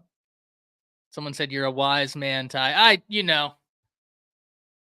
I try. I'm real dumb, but at the same time, I know what I don't know. And I think that carries me in life, right? Acknowledging what I don't know. It's actually one of the same reasons why, ladies and gentlemen, whenever Kalen DeBoer got here, I was so excited. I was so excited because the first thing he acknowledged was in terms of recruiting the SEC, which if those of you got to watch Hey Coach, that's one of the questions he got asked. One of the questions he got asked was about recruiting the SEC. And what I loved is that he acknowledged what he didn't know. I'm a very big believer in this, right? I'm a very big believer in this. The answer, I don't know, is a perfectly acceptable answer. It's an answer that I think we should all be comfortable admitting, like, hey, I don't know that. I don't know that. That's perfectly fine, right? It's not like humans are this vast wealth of knowledge where they're infallible, where they know everything, right? We all are learning. Every single day that goes by, you're learning, or at least that's the goal. And so for me, being someone who I always try and acknowledge what I don't know. I always try and acknowledge what I don't know because that's the only way I'm going to know, right? You can't know what you know unless you know what you don't know. I should put that on a shirt. Neither here nor there. When we look at Kalen DeBoer, I know y'all are going to start quoting that in the Undefeated. Yeah, that is my little catchphrase, and I can't help it. But when Kalen DeBoer first got to Alabama and he was talking about recruiting the SEC, he was talking about, hey, I wanted to bring my guys from Washington because they've been with me. I have great relationships with them. I trust them. But I also understand that we don't know this landscape. We don't know this landscape. And I know we don't know this landscape. So what am I going to do? I'm going to hire people that this is what they eat, sleep, and breathe. SEC recruiting. When he said that, and shout out to Coach Jay, because Coach Jay, he said it the second Kalen DeBoer was hired. Coach Sean, Smook, myself, Chance, we were all on a stream. And right before he did his press conference, we said, hey, what do you want to see? And Jance was the first to go, and he said, I want to hear him talk about what he doesn't know. And that always stuck out to me. Here's why. Very simply put, if he comes into this situation and he's like, I'm not worried about recruiting the SEC, it's going to be a breeze. Pride, ego has been the death of a lot of great minds. A lot of great minds have succumbed to pride, have succumbed to ego, have succumbed to the idea that I don't have to continue improving because I just coached in a national championship game at Washington, and now I have far greater resources. He could have taken that approach, and that would have worried me. But hearing him acknowledge, I don't know this, but I'm going to know it, I'm going to learn it, and I'm going to surround myself with people who do know it, that was, while I was already excited about Kalen DeBoer, I've always said this, Jance and I since 2021 have been screaming. The second he got to Washington, I think he was 3 games in, and Jance and I every Monday night would come on stream and say, hey, we know that a lot of people are asleep when the Pac-12 plays, but please watch Washington. Please watch Kalen DeBoer. They're doing incredible stuff. So much fun. I mean, I that has been my team to watch outside the SEC. Washington has been my team where I was like, not necessarily that I was a fan, but like I'm not missing a Washington game. I wasn't. Not with Penix, not with Kalen DeBoer. It was too much fun to watch. So he could have taken that approach. of, oh, well, I just coached in a national championship with, some talented guys, but now I have Bama talent. I have Bama resources. I have the Bama brand. I'm going to be just fine. Acknowledging what you don't know. That's a powerful thing. And it seems very simple, but sometimes, and I've said this before, simplicity is the key to brilliance. We overcomplicate a lot in life. Kalen DeBoer didn't overcomplicate anything. He came right out. I don't know this, but you can bet your bottom dollar I'm going to surround myself with people who do know it, and I'm going to learn. And I loved that. So it's going to be interesting to see as we continue monitoring not only recruiting, as we continue monitoring the transfer portal. Someone said that we got that crystal ball for Dawson Merritt. Really like adding him into this class. Excited for whenever he commits. Someone asked when he will commit. I have no idea when he will commit. He may take all of his visits, right? And then commit, or he might commit and then take all of his visits. I don't know. It's always interesting to me to see like how they do this, but one way or another, ladies and gentlemen, that doesn't move me. When I say that doesn't move me, what I mean is like I don't mind if someone commits and then continues taking visits, because it's like, hey, you've worked hard. This is a once in a lifetime opportunity, man. And sure, in a perfect world, you'd like them to take the visits and then commit. But if you feel called somewhere, you feel called. Go ahead, jump on it. Because guess what? These coaches are recruiting. They're not stopping. So as much as we would like, take all your visits and then decide, understand the coaches are going to continue recruiting. And if you don't commit now, there's no guarantee that your spot is there. Not when the country is full of talented players. So I'm not sure whether he'll commit and then take all of his visits.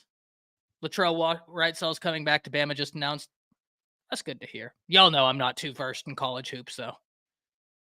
Smook will be the one that can talk more about that. I'm a football guy, right? I'm a football guy.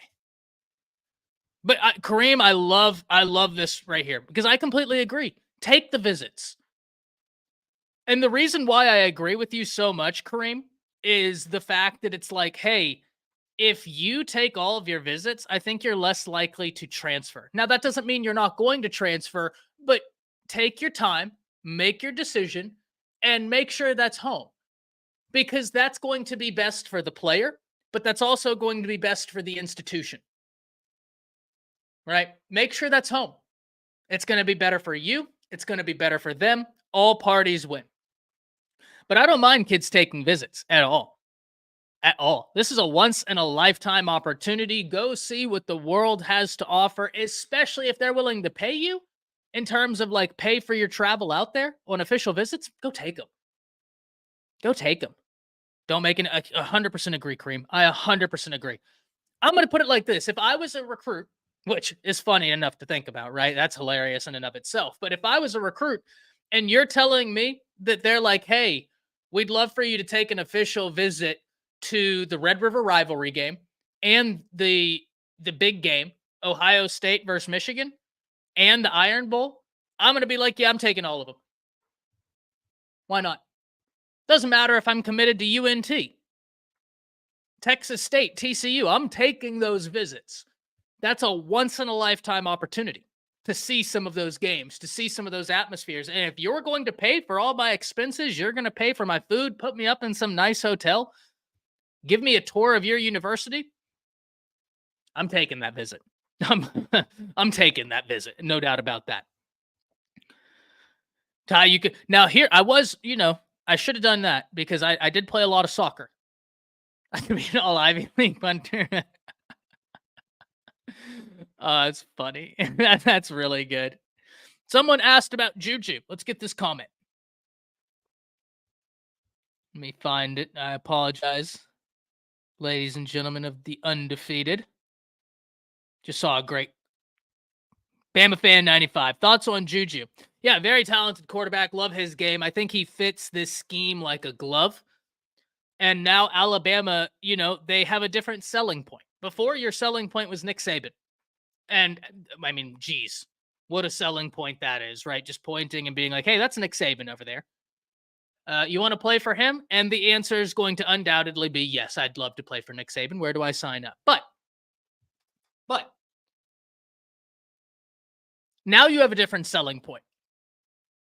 And it's got to be shown, but you still have the Bama brand, first and foremost. 2, if you're a quarterback, you have Kalen DeBoer, who's done great work with quarterbacks. You have Nick Sheridan, former quarterback himself. On top of that, lest we forget that Coach Shepard, who y'all know, I'm as high on Coach Shepard as I am any position coach in this nation. And I just got done singing the praise of Rashad Samples yesterday. That's a name I do want everybody in the Undefeated to know. Write it down. He and, oh my goodness, for the life of me, I cannot remember his name, but he's the originator of the go-go offense. Brennan Marion at UNLV. Brennan Marion was the offensive coordinator or passing game coordinator out at Pittsburgh that year that Jordan Addison went absolutely wild. He's got an offense called the go-go offense.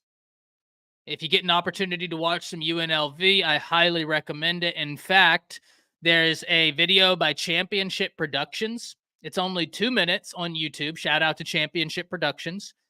And it's Brennan Marion breaks down the basics of the go-go offense. Fantastic video. Love that video.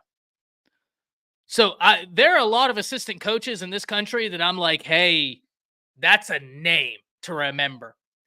Do not forget it. Rashad Samples, Brennan Marion. Shepard, I'm every bit as high on Shepard as I am any other coach in this nation that's not a head coach. Just as high. For those of you in the Undefeated, you'll remember whenever all of the Scott Huff, Grubbs, will he, won't they, happened, my contention was simple. I'd love to keep Grubbs. And I was wrong. I thought they would stay. I was wrong on that. 100% I was wrong on that. I thought they'd stay. I wanted to keep Grubbs. I wanted to keep Huff. But for those of you in the Undefeated, Shane, Tony, shout out Tony, morning to you, Kevin, Jor, Cynthia, I know you all were here. My position was simple. If we lose them, that sucks. I don't want to lose Shepard. That's the one guy I don't want to lose. That's the guy, if we lose Shepard, I'm not going to panic, but that's where I'll be upset. That's where I will be upset. Luckily, he stayed. So how that relates to Juju Lewis, you may be asking yourself, Bama Fan 95. Well, it's because Shepard was the passing game coordinator at Washington. Yes, he's the wide receivers coach, but he was also the passing game coordinator. So if you're Juju, you have Kalen DeBoer, you have Nick Sheridan, you have Shepard. Shout out Bishop Frank. Thank you for being in here. Thank you for giving us your time. If you're Juju, you have Kalen DeBoer, you have Nick Sheridan, you have Shepard, and we cannot forget Brian Ellis. Brian Ellis was an offensive coordinator and passing game coordinator and has put up huge numbers, has put up video game numbers in the offenses he's had his hand in. Now, why I bring that all to your attention, because if you're Juju, it's not just from one place. You're looking around your offensive staff and you're like, that guy has worked with quarterbacks and been very successful. That guy was a passing game coordinator at Washington and they were just in the national championship. That guy's the offensive coordinator, has done well with quarterbacks and was a collegiate quarterback himself at Michigan. And then you have Kalen DeBoer, who's an offensive mastermind. Oh, yeah, by the way, Coach Cap was an offensive coordinator as well for North Carolina. Let's not forget that. So you're looking at this and you're like, okay, it's everywhere. It's everywhere. Offensive prowess everywhere. So thoughts on Juju? Listen, I think Alabama's got a great opportunity to get a big win here, but it's going to be difficult flipping him from USC. No doubt about it. USC's really upping their NIL packages, as they should. NIL's legal. Do whatever you can within the law to get your wins. Do whatever you can. Auburn's really pushing. So it's going to be something where it's going to be difficult to flip him, but he would also be closer to home. I'm interested in seeing what USC does in the Big Ten. That defense was as bad as it could possibly be for years under Riley, and it's not a one-off. It's not like it was just at USC. Everywhere he's been, he made great defensive hires, but I'm interested in seeing what it looks like. Riley about to have the number 1 draft pick in the NFL. Yeah, but Caleb was like that, right? Like, Caleb was like that to begin with. Whenever you look at the high school league, he won. I think he won that league up in Washington, D.C. as a sophomore. And that's when everybody in the nation was like, oh, okay. Okay. That Washington, D.C. league he was in, that private league is ridiculous. But no doubt about it. No doubt about it, Roger Dodger. Going to be very difficult flipping anybody, especially a quarterback from USC. But what I will say, DeBoer and Riley went head to head in terms of both being in the pack, and one of them made it to the playoffs. Both been there 2 years. One of them made it to the playoffs in a natty. Right? That's not to, diminish anything that. Oh, no doubt, Dino. No doubt. That's why I always acknowledge it's going to be very tough flipping any quarterback from Lincoln Riley. You'll never hear me argue otherwise. He's done great work. But I'm just saying we saw them go head to head in terms of both being in the same conference. They were both there 2 years. And Kalen DeBoer in those 2 years won the conference, won a playoff game, and went to the national championship. I don't believe Lincoln Riley has won a playoff game yet. Which, listen, it's very difficult to win a playoff game. That's not a knock. It's just, listing what happened. I think it depends on what's most important, winning or individual stats, which is very fair. That's very fair. Has anyone in Tuscaloosa thought about Tacario Davis out of Arizona or Eric Reed out of... Oh, no doubt, Jeffrey. Never apologize. Never apologize for asking questions because, listen, the undefeated is, as they are named, undefeated. And you could look up. I could see your question, Jeffrey, and not even get time to click it because chat will move so fast, which is awesome. So never feel bad for asking questions, man. That's what we're here to do. We're a community. That's what we're here to do. We talk ball. So Jeffrey asks, has anybody in Tuscaloosa thought about Tacario Davis? We've talked about him. Jeffrey, very talented player. Would love to have him. Here's the issue. He's practicing with Arizona. So he's in the portal, but he's practicing with Arizona. He seems like a long shot. Or Eric Reed out of Georgia Tech. Now, I don't know as much about Eric Reed.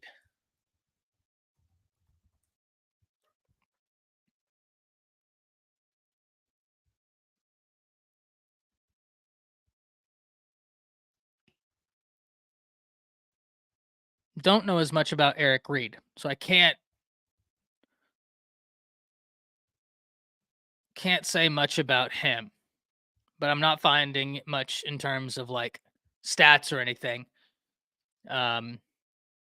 But we do have Ed Woods in the transfer portal. He's visiting Alabama. If I'm not mistaken, I believe he's visiting Alabama this weekend. So it's going to be interesting to see what they do at the defensive back position, right? Going to be very interesting. You want the depth there. But you always have to do a balancing act. And one thing that's interesting about Taco, Jeffrey Elliott, is that when he entered the transfer portal, he had a no contact clause, which either A, meant he knew where he was going, but if that was the case, he would have already left, or B, he's using leverage to get a heftier NIL deal. And given the fact that he's practicing with them, I think it might be B. Would love to be proved wrong on that, though. I would love to be proved wrong on that. He's a very good player. Great player. Would love to add him into the defense, but I think out of all those guys, even in the portal, he's the longest shot because he's practicing with his unit. He's locking it down. Well, good to see you, Ty. Ty Desmoto says, top of the morning, Ty. That's a strong name you got there, sir. Strong name indeed. Dino says, sounds like leverage. I think so.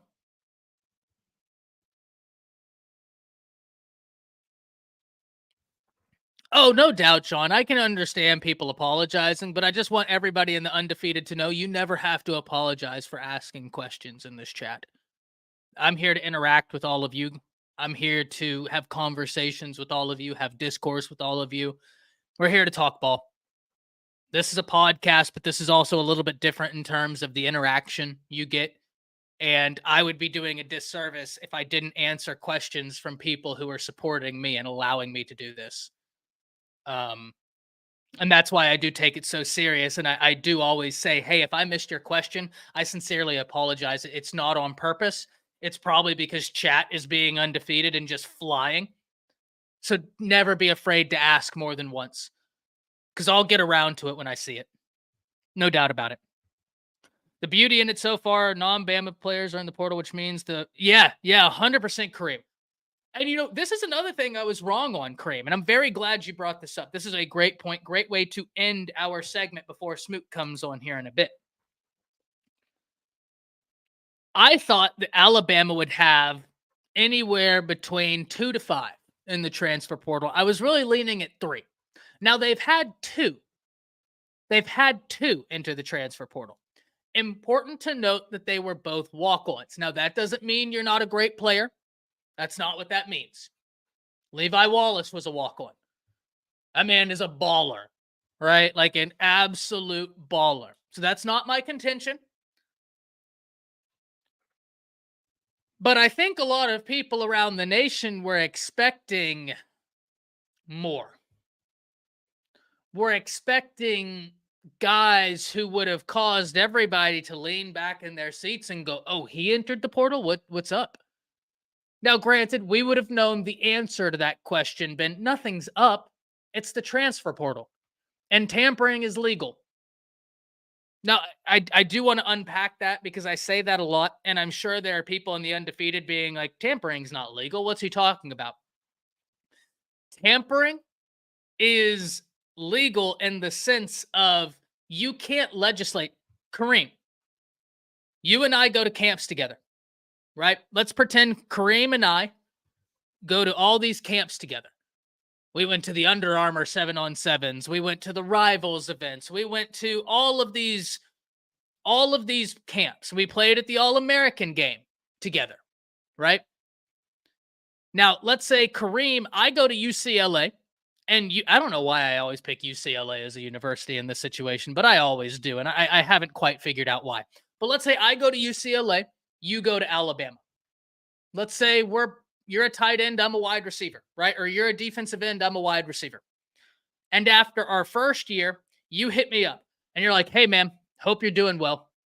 Really enjoyed all those times we got to camp together. Really would have loved to have ended up at the same school as you. I really wanted to both be on the same college team because I think you have an ability that would be an asset. And then you hit me with, yeah, and by the way, man, our number one wide receiver from the year before, he's about to go to the NFL draft. He's about to get paid. We got this new offensive-minded head coach in here. We got this new offensive coordinator. We actually have quarterback coaches now. Jalen Milroe, highest returning in the Heisman vote. You say all that to me, and then you end it with, oh, yeah, and by the way, man, they're really increasing the NIL here. So it's not that a coach ever reached out to me and said, hey, come to Bama, even though you're on scholarship at UCLA. But if a player that I have a pre-existing relationship with, or not, but just a player reaches out, and let's say Kareem and I had that conversation, you can't legislate friends talking to each other. And the hardest part comes where if that was to get out, let's say those texts leaked, and you had Kareem being like, hey, man, I think you'd be a great asset here. You put up numbers at UCLA, but you'd put up huge numbers in this offense. I mean, shame you're not here. Oh, and they just increased our NIL? And I know you'd get a bunch of NIL opportunities out here, Ty. Right? Like, you hit me with all of that. If those texts somehow leak, you would then have to prove that Kareem said all of that at the behest of an administrator or a coach. And if Kareem simply sits on his hands and say, no, nobody told me to say that. I was talking to my friend. I was just saying, hey, loved camping with you. Would love to play on the same college team as you. I really thought that'd be. Then you're going to have an impossible time proving tampering. That's why I say, ladies and gentlemen, tampering, it's legal. You can do it. And the smart teams are doing it. There's always ways to bend the rules, ladies and gentlemen. And this isn't new. This isn't new. Back in the day, you had college teams giving kids family farm equipment. Oh, you got a kid who, maybe mommy or maybe grandpa owns a big farm. Maybe grandpa needs a brand new tractor. Maybe. And maybe he just so happens to end up with that new tractor. Maybe.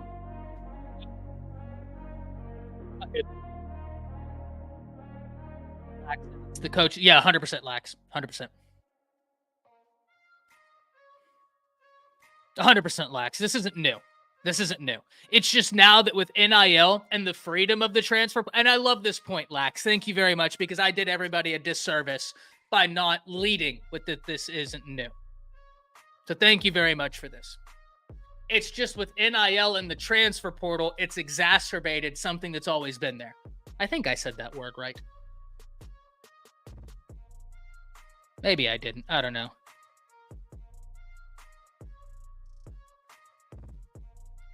Guys, there's a tweet that's been making me laugh for days, and I just got to say it to all of you. I retweeted it after the Ryan Garcia Haney fight, and the tweet is, let's run Gervonta Davis versus Ryan Garcia back. Ryan Garcia was too mentally stable the first time. That's so funny. That's so foul, but so funny. Coach, whenever you're ready, my man, hop on in.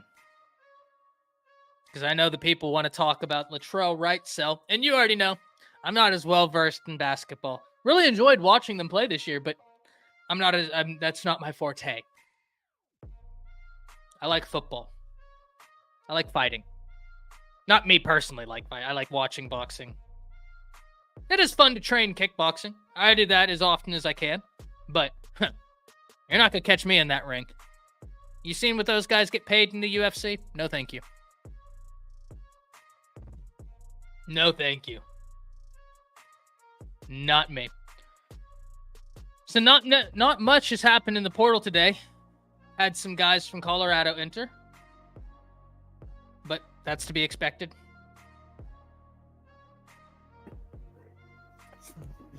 Coach. What's up, brother? Have you seen some of these new NFL uniforms? I haven't, man. They're terrible. Well, let me go find some. Let's look at them. I'm gonna send you like they honestly. Do you remember whenever you would be like in the Madden games and you could create your own NFL team? It looks like that. It looks like those generic. I don't know. It's terrible. Well, I just send me a link. Yeah, I just text you one. Oh Lord, they're terrible. Yeah, that's exactly. Hey, Smook, look at this comment. He knew. That's exactly the team I just sent him, Kareem. That's exactly. Right. Yeah, that's funny. That's funny. Yeah, that's horrible. That's horrible. It looks like the Madden created team stuff. It's terrible. That's horrible. Like, and I'm all for color waves and all that type of stuff, but man, come on, man. Like, I'm a screenshot. Hold up, screenshot alert, y'all. We gotta discuss this. And they got on Cam Newton and all them guys for dressing like they be dressing before the game. And this is what y'all want to allow the players to play in. This is what we doing. Hold on, share screen. Check this out. Undefeated. That's awful. Pretty freaking ugly, right? Pretty freaking ugly. D'Amico, I know you didn't approve of this. You know better than this, D'Amico. D'Amico. Come on, dog. Come on, man. This ain't. Is that I mean, Will, I like though? the H. That's him right there. Yeah. I like the H, but I don't like the color tone. I don't like the color and then I don't know, man. It's now that I'm looking at it a little bit more, it ain't that bad. That's called Stockholm Syndrome. Yeah, I think that's what it is. That's when you start I sympathizing wouldn't with your captain. I wouldn't put my team in this. I tell you that. I wouldn't want to see my team in this. Put it like that. If I was a Texans fan, I'd be embarrassed. Yeah, that's pretty bad. You know, they did the that's colors pretty based bad. off the Oilers. Yeah, WT, that's true. Like I get there is the history there, no doubt about it. And maybe I'm being harsh, It's but bad. I'm not with it. I'm not liking the jersey number. I'm not liking the number. Can y'all see that? Yeah. Yeah, I'm I not like liking they the have number. Will repping it though. That's about the only plus they get. On a scale of 1 to 10, I'm giving it a 4.5. Yeah, I'm a strong 4.5, almost look- a 5. Know what he said? Dino says looks like a fire little league Little team. league team. I swear that's what I said. My kids will love like my 8U team, 10U team would have loved wearing that. You know, that's their style, but I don't know. Bro, I I'm just not think feeling back it. to playing Madden and the people who would create their team. And that's what it looks like to me. It just Exactly, looks like a Madden created team. Carolina's is ugly too, Brittany says. Okay. Let's go. Let me try to find them. Looks like arena football. It does, K-Spray. I think the game is just changing so much that like it's hard to even keep up with it. Let me see. Do they got some new uniforms posted? I love gold and white. Let me see what this look like. What are we talking about? I will say I always really liked, and you know, kind of like the NBA. I just like watching NFL. I always really liked the Colts uniform. It's just simple. The white and blue, right? It's just simple. Yeah. Clean. You know when you see it, you're like, that's the Colts. I like that.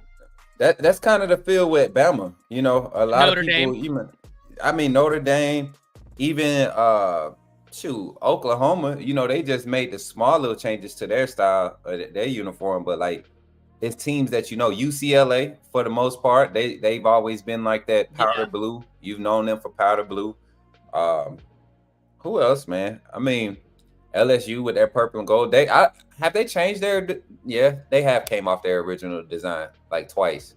Penn State. That's a good Penn State. one, WT. Yeah, Penn State is very traditional, and what they style is. But I will say I do like the changes for the new like the Army, Navy, all the armed forces games when they have their games. I like those. I like especially when they do like camouflage prints incorporated with the jersey. Or they I don't know the name of the jet, so I'm not even gonna try. Right? It's one of those jets though, within the Air Force played, and they had the jets on the side of their helmet that were like custom painted. That was sick. That was so sick. I'm sorry, y'all. I ain't had nothing to eat this morning, so I was over here.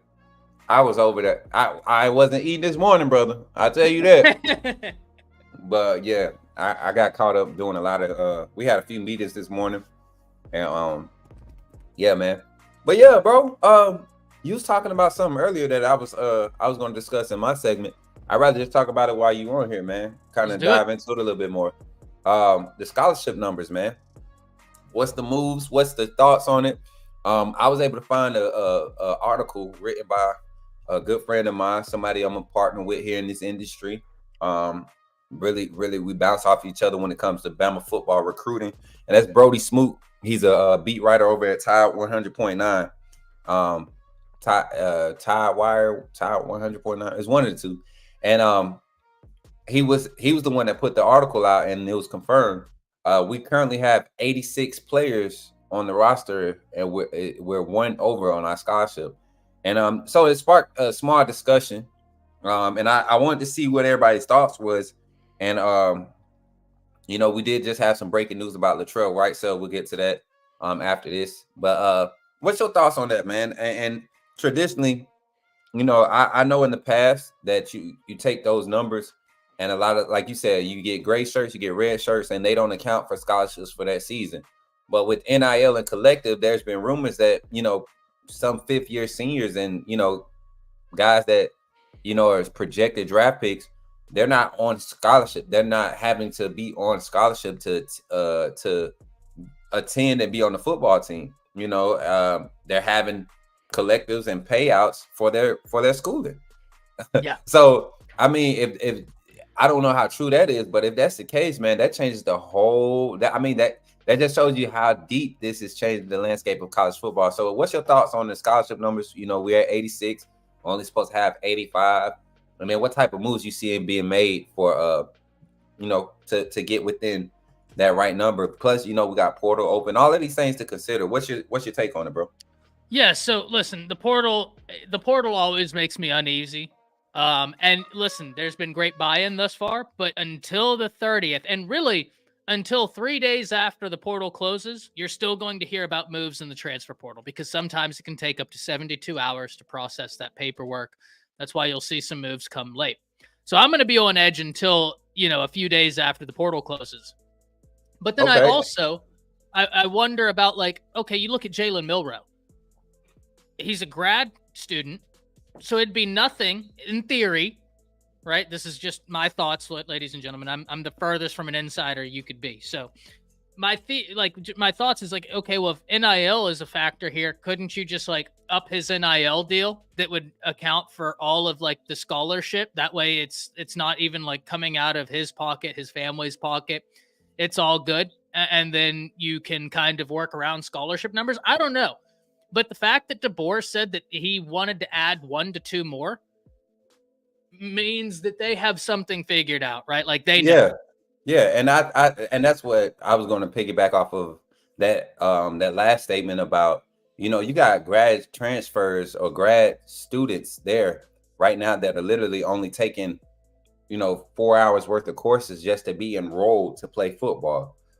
Majority of their day is clinical stuff to where they're free to be a professional athlete, like Jalen Milroe, like Will Reichert last season, Deontay Lawson. I think Devontae Smith is a graduate also. I think he graduated. Has he been here 3 years already? That's crazy, right? Wow. That's crazy. That is crazy. And you got guys that start off their careers like the true freshmen, early enrollees. They'll go to school for 4 straight semesters. They don't take a break so that they can have the opportunity in their 3rd year to just focus strictly on football. And you got a guy like Milroe who's in his 4th year, right? And it just they're making it, to me, the whole landscape or the structure of being able to transition into being a professional athlete. When you do it on that projectile, I think guys that are on that projectile, once you're a graduate, your junior year, that's when NIL can become your funding. And then you use that to pay for school to remain in college for your 4th year eligibility, right? You take some strain off of the university, open it up for more scholarships to add more recruits in. That way you don't have to depend on the portal. It's a lot of benefits of doing it if you structure it the right way. So I think we got 5 or 6 guys on the team. CJ Dupree, Jalen Milroe is one of those guys. Tyler Booker is one of those guys. No, Booker's not one of those guys. I'm sorry. James Brockemeyer is one of those guys. I was about to say, if Booker has graduated, that kid's a genius because he's real fast track. Yeah.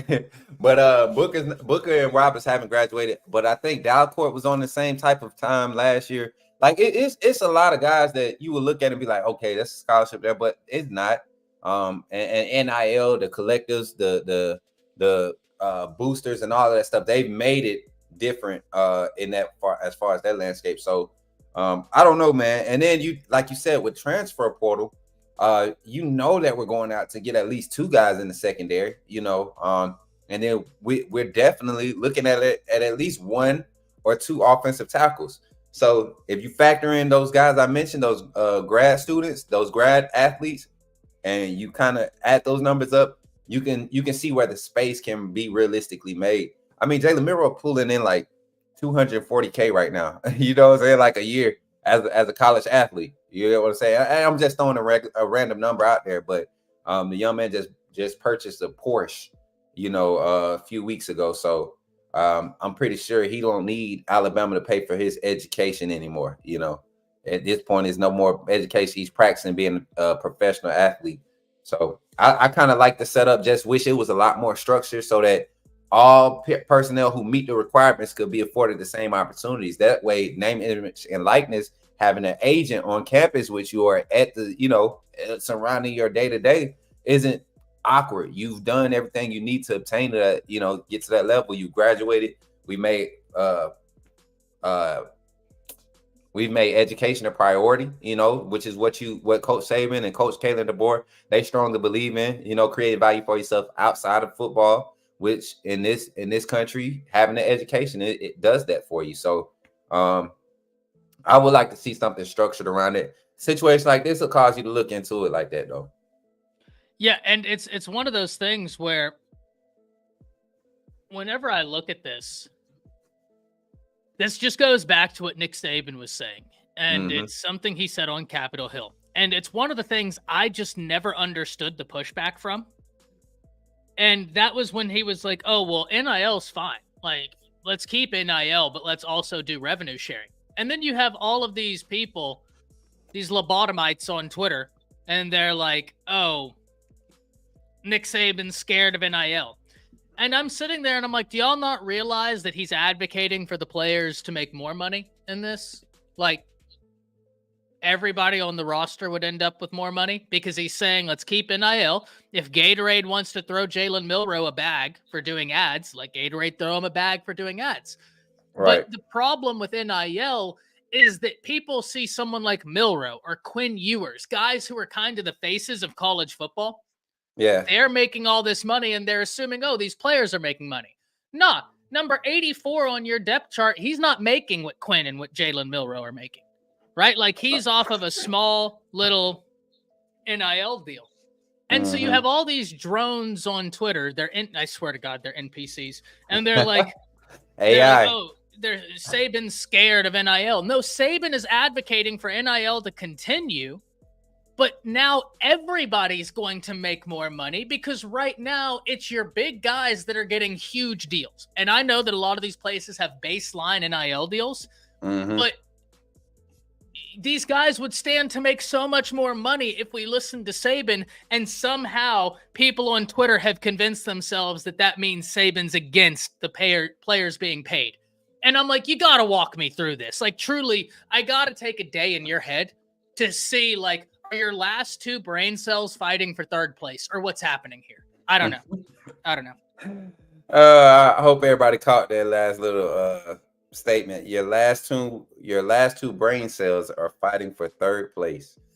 Like, and that's what I see a lot of when people talk about, this whole collective deal too, man. It's just like you're telling someone or an organization that's literally had control over college football for like a 9-year span where nobody could touch this university, right?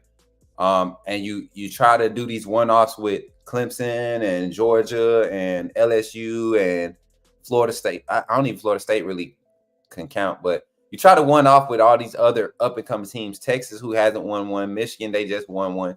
But there's only been one consistent brand throughout there. You're trying to tell me and convince me that brand couldn't resource and keep up with the powers of Texas and the powers of USC. They say that's a bid. Keep up with USC. I'm not worried about USC. Yeah, that's what I'm saying. Like people throw these names out there because of like the American or the Western civilization brand. But Alabama carries over to France, Italy, like all of these different countries, China. You got Alabama over, like, I mean, fan bases in Japan, fan bases in Korea. Like, Alabama is an international brand. And Coach Saban has international products, international businesses that, I mean, I don't think it would be nothing to go and tell a player, hey, I've already done it here before. I can get your folks a house. That's nothing. Are you going to stay here for 3 years? That's what it needs to come to. If we're going to continue to keep the restraints off of these kids, there should be some type of contractual agreement, but with these young men. And I'm not talking about no 1 year. And you seen the new rule pass yesterday. So the scholarship numbers, all that stuff it just adds more to the frustration.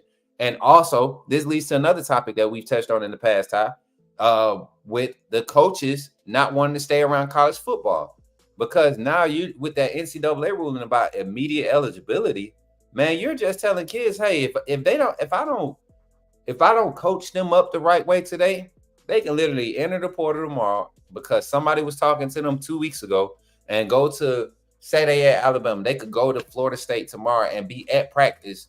What's today? Tuesday. They could go to Florida State tomorrow and be at practice Friday at Florida State, getting ready for, the fall season. That is crazy to me. Like, where's the integrity in, honoring the system, or, just making commitment of value? Whatever happened to that? Whatever happened to commitment being valued? Shout out to my boy Dwight for the 3-month super chat. He said, will it be a rule for no scholarships for NIL players? I don't believe so, Dwight. And the only reason is because I believe Bama is one of those universities where every player is making a baseline NIL. And so if that was the case, there'd be nobody on scholarship. David says, can Coach Saban create NIL opportunities with his car dealerships? Yeah, and that's the thing. Like, that's what he's trying to avoid from doing. To the way that Alabama has it set up, you don't necessarily get your own personal deal when you get to Alabama. There are opportunities there that are afforded by the team, because you might have like AAA. Me and Coach Sean talked about this before. You might have AAA car insurance. They sponsor Alabama as a team, and as you come on the team and they're allowed to use your name.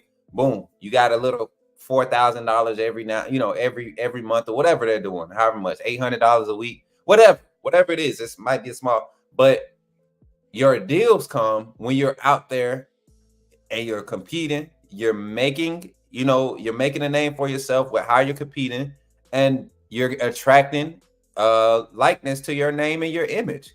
That's what name, image, and likeness is supposed to be. Not, hey, I can make you famous if you come to Alabama and commit to us. No, like, get on the field for Alabama and show the world on this stage that we're providing you why you're a valuable player, and people will flock. It happened with Will Anderson, happened with Bryce Young, happened with Jalen Miro. It's happened with what's the defensive back thing, Malachi Moore. I mean, and it's a lot of people don't know that it's more than just in-state. Malachi Moore has a lot of out-of-state, outside of Alabama, NIL opportunities and things working in his favor. So it's a lot of things out there. It's a lot of things out there. He's an easy guy to sponsor. I mean, for a brand like Malachi is such a great player to sponsor. 100%, bro. 100%, bro. But yeah, Coach Saban could have NIL opportunities with his car dealership by contributing to something, not necessarily saying, hey, boom, but he could definitely have, some of his entities contribute to the whole collective, and that be their name be mentioned as far as being a part of the NIL collective, donating to it. Well, that's big. Hold on, give me a second. What you was gonna say, Ty? Well, I like Shane's comment. One thing that I will talk about with NIL is, and especially as it relates to Texas A&M. Texas A&M reshifted their collective in I think it was 2023, but time is passing so fast. I think it was 2023, and if I'm wrong, please correct me. But I don't have the information in front of me. They reshifted their collective in 2023, and for the first time, the IRS stepped in. And when the IRS came in, that's where it was like, oh boy, okay. And what's crazy is when Texas A&M did that, yeah, everybody complained. But do you want to know what was happening in the background? People were starting to structure their collectives the same way, because that's the nature of the game. Texas, they got together, not Texas A&M, but whenever NIL was passed, Texas, the Texas Longhorns, they got a lot of attorneys. A lot. Mm-hmm. A lot of really good ones. They came together and they structured their NIL collective. A lot of these collectives are structured in an analogous fashion to how Texas did theirs. Yep. Because that's the name of the game. You got to be competitive. So if you have a team that does something and it's like, oh, well, we can pass any sort of legal muster with this, like we can pass any sort of grandstanding, we have got to do it. Whether we agree with it or not, you got to do it, or else you'll get left on the wayside. And Texas A&M took it a step further. The IRS came in, and that's when, the party got spoiled for them. And we thought that there would be a lot more collectives get hit by the IRS, but I think that after that, collectives got scared. They got gun shy. They started going away, trying to repeal some stuff. Because like A&M found out, you cannot have tax-deductible donations work for NIL. Right, and that's what's going to that in itself creates another storm. So, I mean, that's one of them conversations, man. Until they really put, and Josh Page said it, it's going to have to get broken to be fixed. It's going to take a class like Coach Saban called Jimbo Fisher out on. We're going to have to buy a class. Alabama's literally going to have to put their foot on college football's neck and buy a super class. Literally buy a super class. 27, maybe 26 might be the class. 20, 25. The way it's looking, like the way these names keep popping up, we're having interest in Alabama. The fact that we're not having to use our NIL to get these guys' attention is one thing, but just imagine when we do open up, which we have, for mostly for the portal, but wait until we do open it up to really secure guys. And I mean, because if you don't put rules on it saying that the university can't sponsor a company that's going to build this player's family a house, as long as that player is committed to Alabama, like you can't. I mean, that's what the rules are letting us do. So why not? And the state of Alabama, we already know, if you live in the state of Alabama, some of the cheapest land you can get. I mean, you can get so much land and maximize your dollar with square footage with that type of house you build. But you go across the water to Georgia, it's like the dollar per square footage is like times 8, times 10, That's on how it average. is. So Texas and Oklahoma. yeah, Right? You look at land in Texas, and I just passed somewhere, it was 10 acres, and they were asking $125,000 for 10 acres here in Texas. And in Oklahoma, you take $125,000, you're going to get some land. Now, let me tell you what. Yeah. And it's crazy that it's like that, and so many things factor into this whole NIL collective pay for play, all of this.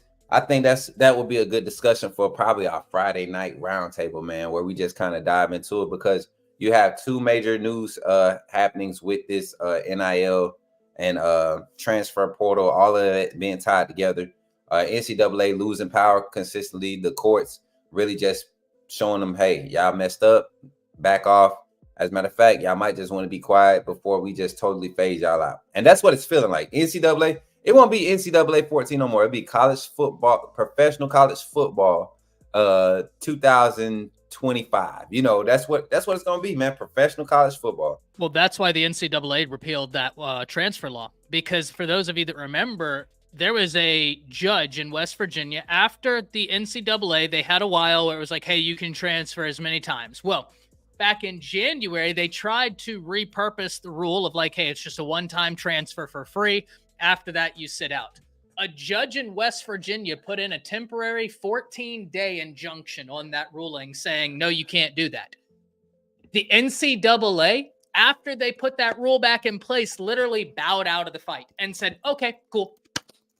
Because that judge cited antitrust. And I have continued to say this, ladies and gentlemen, 2025, there are 5 court cases coming down the pipe, right, that you have got to be aware of. And they all have to do with antitrust, because that's where the NCAA is going to have a real hard time. It's why they went to Congress, because they don't believe in their ability to pass any legal muster. They need Congress to bail them out. I don't think Congress is inclined to do so. Jimmy, you're going to get the first debate of the day from Coach Smook and Ty Hayes. Listen, this is what the difference is. NIL is name, image, and likeness, getting paid for the value you create on the field at a university. That's what it was originally intended to be. Pay for play is, hey, I'm going to pay your parents' car note, or I'm going to pay your house off so that you can feel safe with coming to play for us, because if you come play for us, then we can make you more money. That's what pay for play is. Or pay for play is, hey, you like this jewelry? You like this? You want to drive this Charger? You know, yeah, this is the type of lifestyle we live at UT. And you get there and you got to trade in that Charger for a doggone 2023 Camry. And you're not tripping because it's a 2023 Camry. It looks pretty good. It's a car you ain't have to pay for. That's what paid. But then you get there, you're not in the film room. You're not getting on the field. You're not doing what you thought you would be able to do. You're not the guy no more. You just got paid to come, and that's what pay to play creates. It creates that type of culture. You're not getting guys because they committed to a process or to university. Pay to play commits to what you can do for me. So yeah, and if I could also add on to this, you can. JT, I think you're very well placed here. They've fused into the same thing. Because now the argument is originally name, image, and likeness was meant to be like, hey, create value for yourself, and Dr. Pepper will come and sponsor you, DJ Uongalele, and you, Bryce Young. That was the original purpose of this. But now you're using an NIL as like, oh, well, the second you put on that uniform, now you have at least some level of baseline value. Yeah. And that's why you have teams. I know Oklahoma does it. I know Texas does it. And I'm fairly certain Alabama does it, where every player on the roster, if you're on scholarship, you have a baseline NIL deal. Well, the reason they're doing it is they're like, oh, well, you, by putting on that jersey, are inherently creating some level of value for yourself, right? If we look at the Texas Longhorns, I believe they have, I don't know the exact number. I think it's more than 50, but for sake of this conversation, $50,000. Every player on roster gets a baseline NIL deal. But if you're an offensive lineman and you commit, well, that's when the Pancake Factory throws you another $50,000. Right. Just because your name, image, and likeness on the position you play has created this inherent value. So they have morphed it into being the same thing. If we're really being, honest, they've morphed it into being the exact same thing. And that's where we're, there's kind of this hard differentiation right now. That's why you have to answer the question correctly. The intent of NIL was what you said first, but what it's become is pay for play. And so, like you said, it's morphed together. But I wanted to make a point here too. You got to look at how these teams are trying to set it up to where now, and like I said, if we're going to continue to structure, if we're going to continue to treat college athletes, young men coming from high school and we're going to treat them like professional athletes, let's structure this as a transitional phase into the NFL, right? Let's structure it to where, okay, as a true freshman, if you're a true freshman, you make the roster, no red shirt, you're on the roster, you're on the travel roster, boom, this is your cap. If you're a true freshman that gets this many game snaps in a season, in a game, this is your bonus. Like, if they can find a way to structure, because the money is there, clearly the money is there. If they can find a way to structure it on that type of basis, I think now you have a little bit more understanding. And then now your pitch is different as a staff. You don't have to say, just come play for me. I'm going to pay. He said, hey, this is what our baseline NIL looks like. But we've had true freshmen that ended up getting on the field last year. Boom. They went in there, they got these, they achieved this. So when they went into their sophomore camp, guess what? Not only are they available to take on the Dr. Peppers and the Wonder Breads and all of those different deals, now they've put themselves in a bracket because of what they've contributed and put on their resume for their stats for the university. So now you're paying them what you paid them to come there to do, right? And you're also allowing them to get money off of their name, image, and likeness. Now, if pay for play was set to that, now there's no problem with it, because now there's contractual agreements, there are expectations, goals, evaluations, right, that you have to meet in order to continue to receive that compensation. So I think there's a way to make it work, Ty. It's just about getting everybody buy-in, and then understanding that doesn't necessarily help the lessers, right? Alabama could do that with ease, but can San Jose State do that? Can TCU do it? And they're in Texas. TCU is not going to be able to compete. Baylor is not going to be able to compete in the state of Texas if you continue to leave it like it is. So I think there's a lot of ways around it to make it work, Todd. But right now, because of how it's been let loose and like literally no restraints, it's going to be a tough thing to reel back in, man.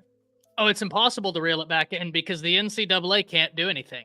Their hands are tied. They are so scared. And this is the real, right? This is the honest truth. The NCAA can't do anything because they know if they even move, if they're feeling froggy and leap, someone's going to open up a lawsuit. And that's what they don't want. We saw the NCAA cower down when a judge said, oh, no, I'm going to put a 14-day injunction into your ruling about the one-day transfer. And they said, okay, we'll do away with the rule then. The judge just asked for 14 days, and the NCAA went, okay, yes, sir. We're playing. We're just kidding. Just kidding. We don't. So you're in between a rock and a hard place, and guess what's in the middle? There's a fire pit, and there's nowhere to go. And so I personally can't wait to see how this gets solved because, listen, this is my old wheelhouse, right? Like, I love the legal aspects of college football. I love that the NCAA doesn't have the foresight that the good Lord above granted an apple. They could have solved this so long ago, but they didn't. They wanted to sit on their hands. And this is why I'm against sitting on your hands. It's why I was against, listen, Dabo can coach his tail off, but he sat on his hands for years when the portal was open. And where does that get you? Now you're not number 2 anymore, Dabo. Georgia passed you. I think there's a principled conversation that a lot of teams have passed Clemson because you sat on your hands. Be active. And that's just where we are right now. Facts, man. I appreciate that because I seen the ruling from yesterday with the NCAA and the media eligibility. That kind of raised my eyebrows. Then you look at today, this the news with the NIL and you know how collectives are changing. Like it's going to continue to change, man. I'm not worried about it. I'm really not. I think Alabama is always going to be in competition. It'll take like a catastrophic downfall for teams like Alabama, Georgia, Ohio State, Texas. LSU is coming up. Ole Miss is starting to rebuild their whole approach and how they're able to use their NIL. I even hear that Wisconsin is doing bigger things with their collective. Like, I mean, everybody's resourcing from their in-states resources, and also you got ties outside of these universities, outside of the states, at most of these universities, because these aren't homegrown coaches like they used to be back in the day. You remember when most of your coaches they grew up knowing who Alabama was or knowing, you get what I'm saying? Like most of your coaches knew the tradition of Wisconsin. So, but yeah, you're coming into a new time and new day and age. I think we just all kind of like, figuring it out as it goes. And it's not a bad thing all the time, but you do miss the value. You do miss the passion behind commitment. Hey, shouts out to everybody in the chat, man. I mean, y'all been going crazy. Appreciate y'all. I wanted to get that segment. We got us a nice little clip, Ty. I appreciate you for that, man. That's going to be something we can put on the channel afterwards. So be looking for that whole little segment. And I plan to highlight some of you all's comments in there. So I appreciate y'all. A lot of you all were very engaged, and it's going to continue to help the channel grow. So before you get out of here, man, Latrell Wrightsell Jr. I'm so glad he stayed. I feel like the young man is going to benefit from another year of meaningful gameplay with Coach Nate Oates. I'm sorry, Coach Nate Oates, and what he's doing even now. Staff is probably going to change a little bit more before the season starts, but player-wise, personnel-wise, I think we're going to need to keep a big name. I mean, keeping Wrightsell was huge. With Mark Sears announcing for the draft, and Pringle, those other guys hitting the portal, Griffin. Like, I had conversations about these guys with sources close to the program, And you know, those two names, Pringle and Walker, I think his name Walker. Both of those guys, you know, they had their problems on and off the court, man. Attitude wasn't there. So you kind of saw the writing on the wall. But it would be cool to keep Grant Nelson. Like, has any news came out about Grant Nelson undefeated? Y'all let me know. It would be good to have guys like Reitzel and Grant Nelson. Reitzel was hurt a lot the last stretch of the season. And then Nelson seemed to just come on late. So you add Nelson and allow him to play like the stretch 4, you know, big 3 position, and bring in 2 big guys that can really go and clog that paint up. I think we open his game up a lot. And you got a guy like Reitzel, who I think gets in the lab and work on the ball handling aspect of his game. He's a complete point guard size for the league, can score, can get to the rim, kind of like Mark Sears, not as aggressive at attacking, maybe more so due to the fact that he kind of knew his role playing next to Mark Sears. Not saying he couldn't, but he made some key plays, and when he did, there were some tough shots being made. And I mean, he's very decisive in his decision making, a little loose with the ball. Like I said, get in the lab, getting that ball handling a little bit more in depth, you know, being quicker with his decision making too in the pick and roll game. And we got to see some type of philosophy implied coming into next season with this staff. But you got guys like Reitzel, Nelson coming back. I think you're setting yourself up for another deep run in the NCAA. So Reitzel coming back is huge, bro. It's really huge. Yeah, you know me, man. I'm not super well versed in college basketball, so I take your word for it because I'm a football and combat sports guy. Yeah, man. I know, but I heard you try to put me on the spot earlier talking about I know. And the thing is, I don't. I'm just not getting hip to new age Bama basketball. I remember when Nate Oates first took the job. I was kind of tuned in, but I was more so.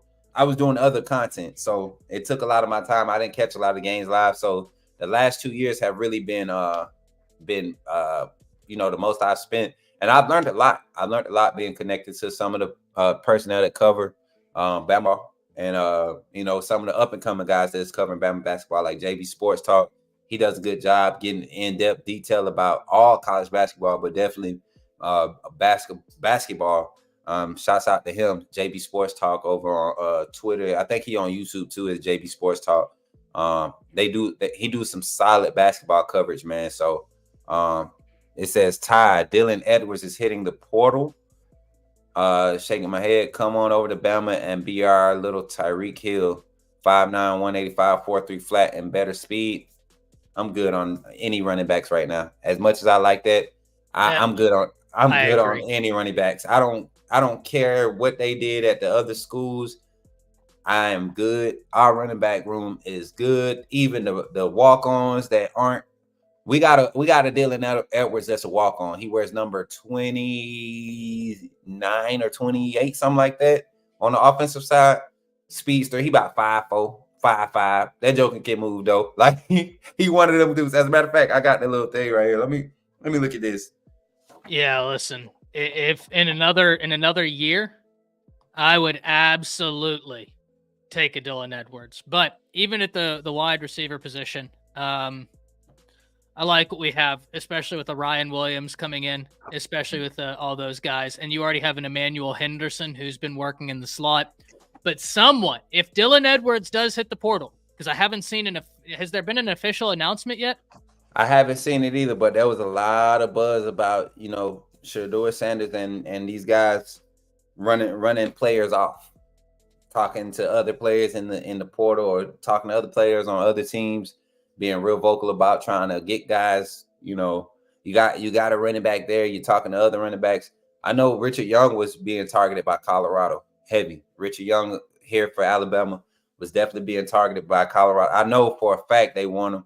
I think this staff has got us solid, but I would take disrespect to that. You know, my quarterback out there, like, you know, I was there with you this last season. I went through the growing pains with you. I helped this offense be what it was.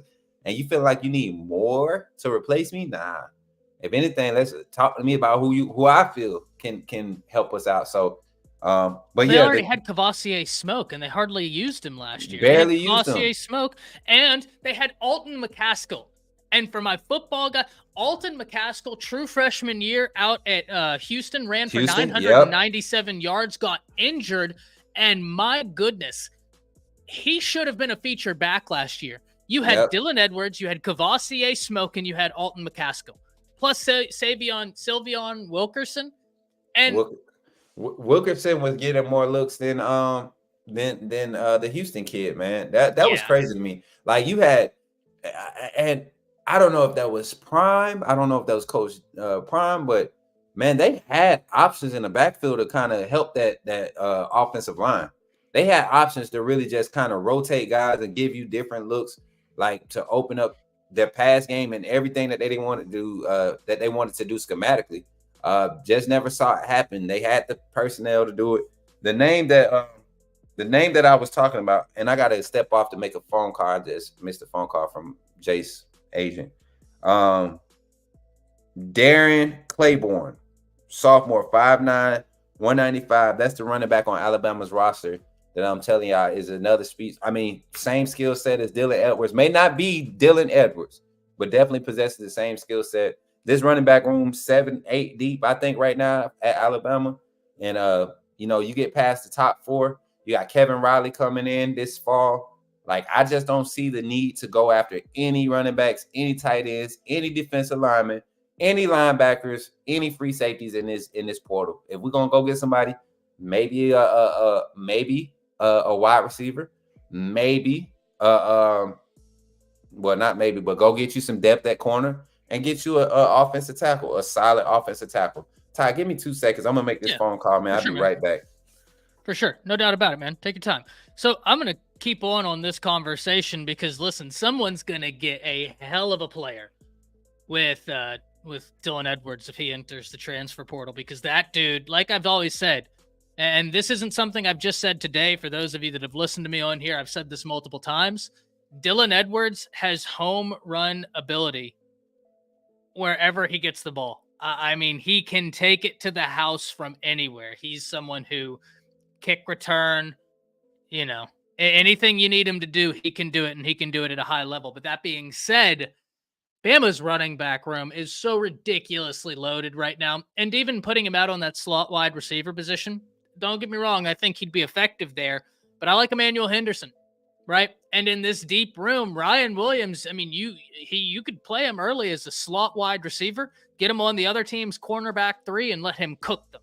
Just absolutely cook them. And remember, as a junior in high school, Ryan Williams ran a 10-4, 100-meter dash. As a junior. Or no, I'm sorry, that was his sophomore year. Sophomore, yep.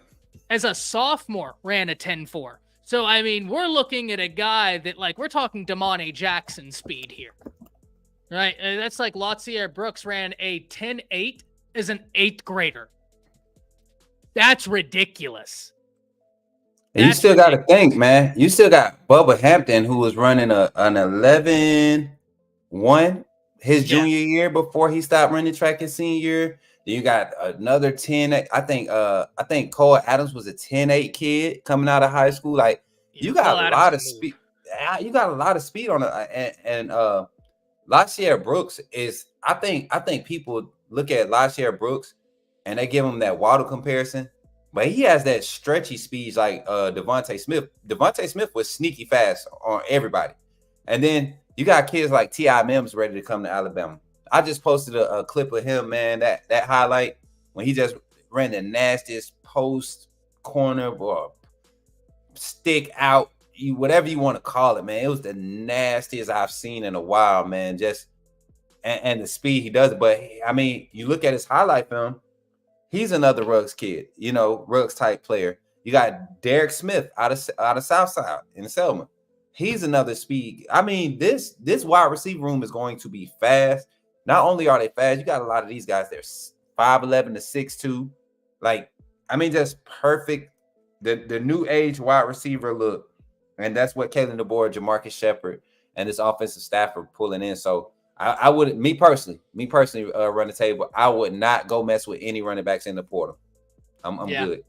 Now, that being said, I'm not mad at anybody who's like, hey, should we? Because that kid's a home run hitter, and he was committed to Notre Dame.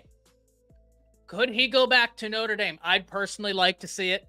I'd really love to see him strap up for the Fighting Irish, go work out there. I think he would bring that offense to a totally new level. But I also think there's some teams out there that they would pay a hefty price for a Dylan Edwards if he hits the transfer portal. A hefty price. Oh, yeah. Because he is a home run hitter. Special teams, like Run the Table says, you can get him out there active in the passing game, kick return, punt return. He's a player. He's a hell of a player, and that would be a huge loss. Like, huge loss for Colorado if he decides to up out of there. But, Coach, I'm going to let you have your segment now. Had a lot of fun sitting here wrapping it up. I just got some buzz about Ed Woods, the transfer DB from Arizona State. Yeah. So it's looking like it's going to be a realistic thing, man. There's been some high interest in him before his portal entry. Ties to Colin Hitchler, who recruited him in his initial recruiting. Familiar with this scheme as far as what the secondary is being asked to do, was watching Alabama's 8A game. Watched the full 8A game, had been expressing interest, wasn't sure about his portal entry date, but there have been talks around his camp that he's been interested in Alabama since the staff change, and the opportunity to be there on campus is going to be a big power play for Alabama, and he might also be able to play corner for us. So, I mean, I'm not mad at that. You know, you talk about portal moves. I'm not mad at that. I'm excited. Actually, any guy in the secondary to add depth right now at the cornerback position. If we're going to, whether we get this guy who's played mostly safety but has corner experience, if we get him and bump one of our current guys out the corner just to create depth, me and Jay were talking about this yesterday. I'm good with these guys growing up this season. I'm good with this. Yeah, ladies and gentlemen, Matt Zenitz. Yep, just posted that Dylan Edwards expected to enter the transfer portal, and that, boy, I mean, that's a loss. That's a big loss for Colorado. That kid right there, someone's going to get a hell of a player, man. I'm really interested to see where he goes, because someone's going to get an absolute weapon on offense. He's going to be a fun player to keep up with. I really enjoyed watching him play football. He had 4 touchdowns in the season opener against TCU last year, and then they just stopped using him. And I'm telling you, man, everybody, I mean, the hype train behind Coach Prime, I was on it too. I was glad to see them win more than 2 games, all of that good stuff. But at some point, you got to start being a football coach, a college football coach at that. This ain't high school. And you up against a whole different beast. And you got guys like Dylan Edwards leaving and all the rumors surrounding it. I'm telling y'all, all them Colorado fans going to be quiet this year. It's looking like it, man. That's a huge loss. Look at David. That's messed up, David. Colorado can't make it to their spring game. Hey, that's what it's looking like. Or didn't they just play their they just played this past weekend. It wasn't like featured in then. I seen it on Well Off Media. My boy Coach Prime's son, I forget his name. Is it Junior? Junior, yeah. Junior. Doing the I remember when he played for SMU. Me too. And you know, everybody thought he was going to be because he was Coach Prime's son. Nah, man, you got it. That's like when Michael Jordan. You remember Michael Jordan's son played for Illinois? Oh man, that was sad. I couldn't imagine trying to be Kobe Bryant's son, Michael Jordan's son, LeBron James' son. Like, that's crazy. You know, the fact that Bronny and Bryce are good as they are, that's a testament, man, to them genetics. Shout out to my pops, man. Preaching the good word out here, talking about these cornerbacks need upgrading. Facts, pops, 100%. Hey, Colorado was your favorite. I think Colorado won over a lot of the nation with just Coach Prime. A lot of people, either you like them or you hate them. Dropping. But either way, you're tuned in. Yeah, everybody was tuned in at 11:30 at night watching Colorado play into 7 overtimes or however many overtimes they went into that game. That was a crazy game. So yeah. Bucky Man. was way too small. That though he was 5'7". Bucky. Oh yeah, talking about Jordan's son. Oh no, he talking about Junior. He talking about Junior, Prime son. Bronny is not that good, to be honest. Shoot, you can't guard him. Well, I mean, I couldn't guard anything in basketball. Listen, so that's Bronny ain't elite, but he can go any team in the league right now and be a role player. This style of play now, playing around the perimeter, ball handling, getting up and down the floor, defending the perimeter. He's solid in that. He's not elite in anything. He's not an elite jumper. He's not going to cross you up. He's not going to, but he can be a Thabo Sefolosha at the NBA level. And you see how long Thabo stayed around the league. He can be a Jamal Crawford at the NBA level, where you might force him to start a few games because of the height, but once you let him go off the bench, he can be that type of player. He can be a 7th, 8th man rotational quality player that gets picked up on contracts because of his understanding of the game.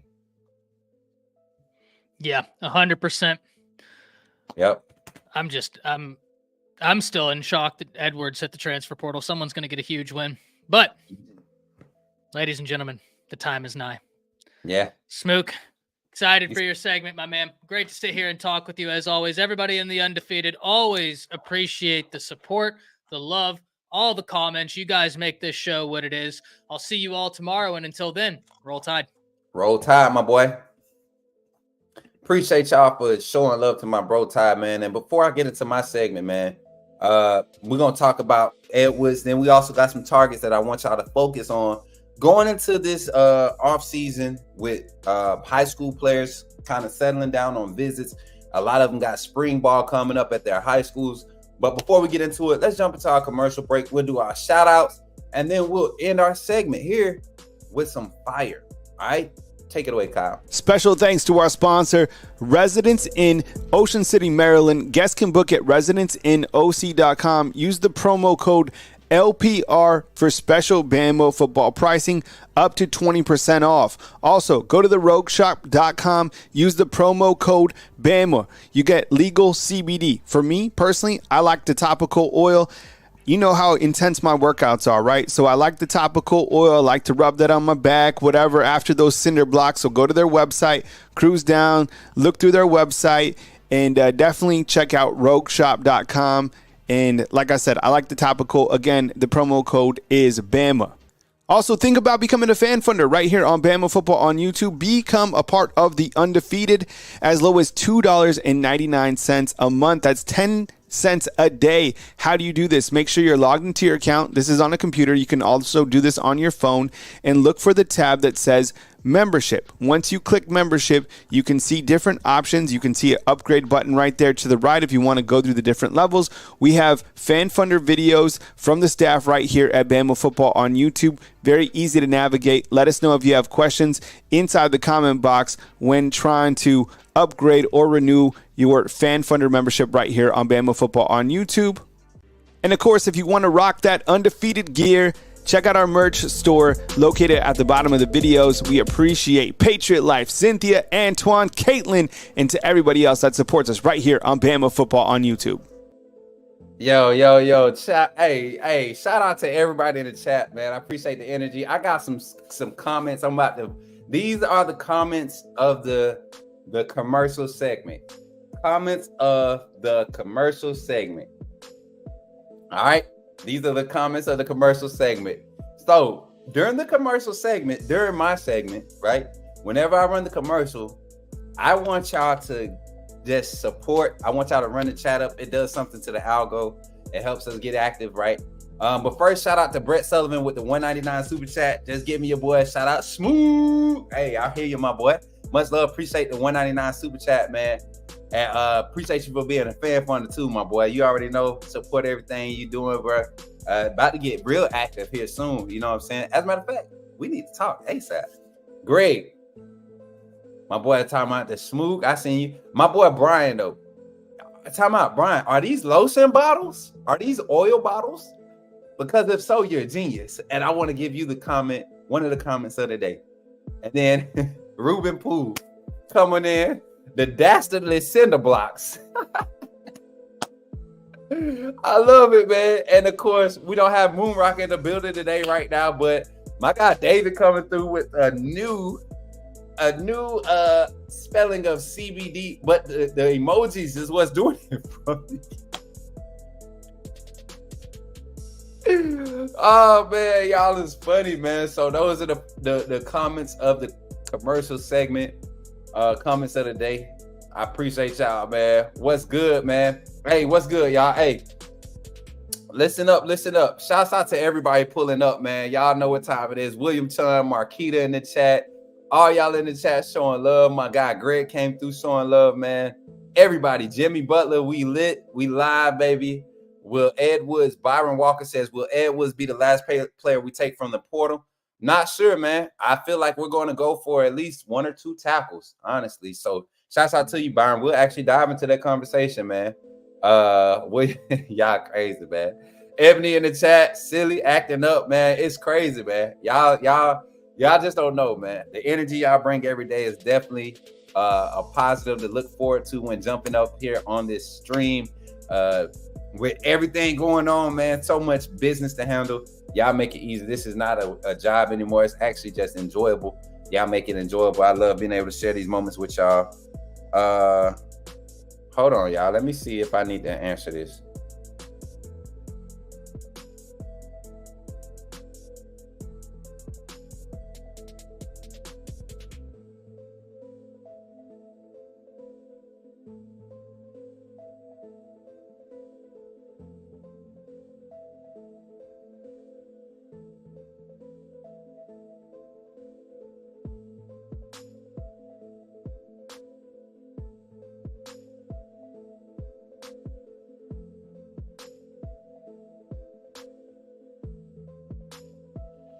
Ain't nobody important. I'm just playing. Let me stop. A little business opportunity. We gotta go.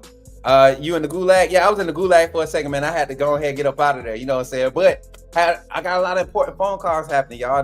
I'm not used to being on around this time, like Eastern time. You know, usually my time is Central time, so I usually have like an extra 30 minutes before the day gets started outside of this. So it's different handling business on this side of the water. But yeah. Ed Woods in the portal. Y'all know we were talking about it a minute ago.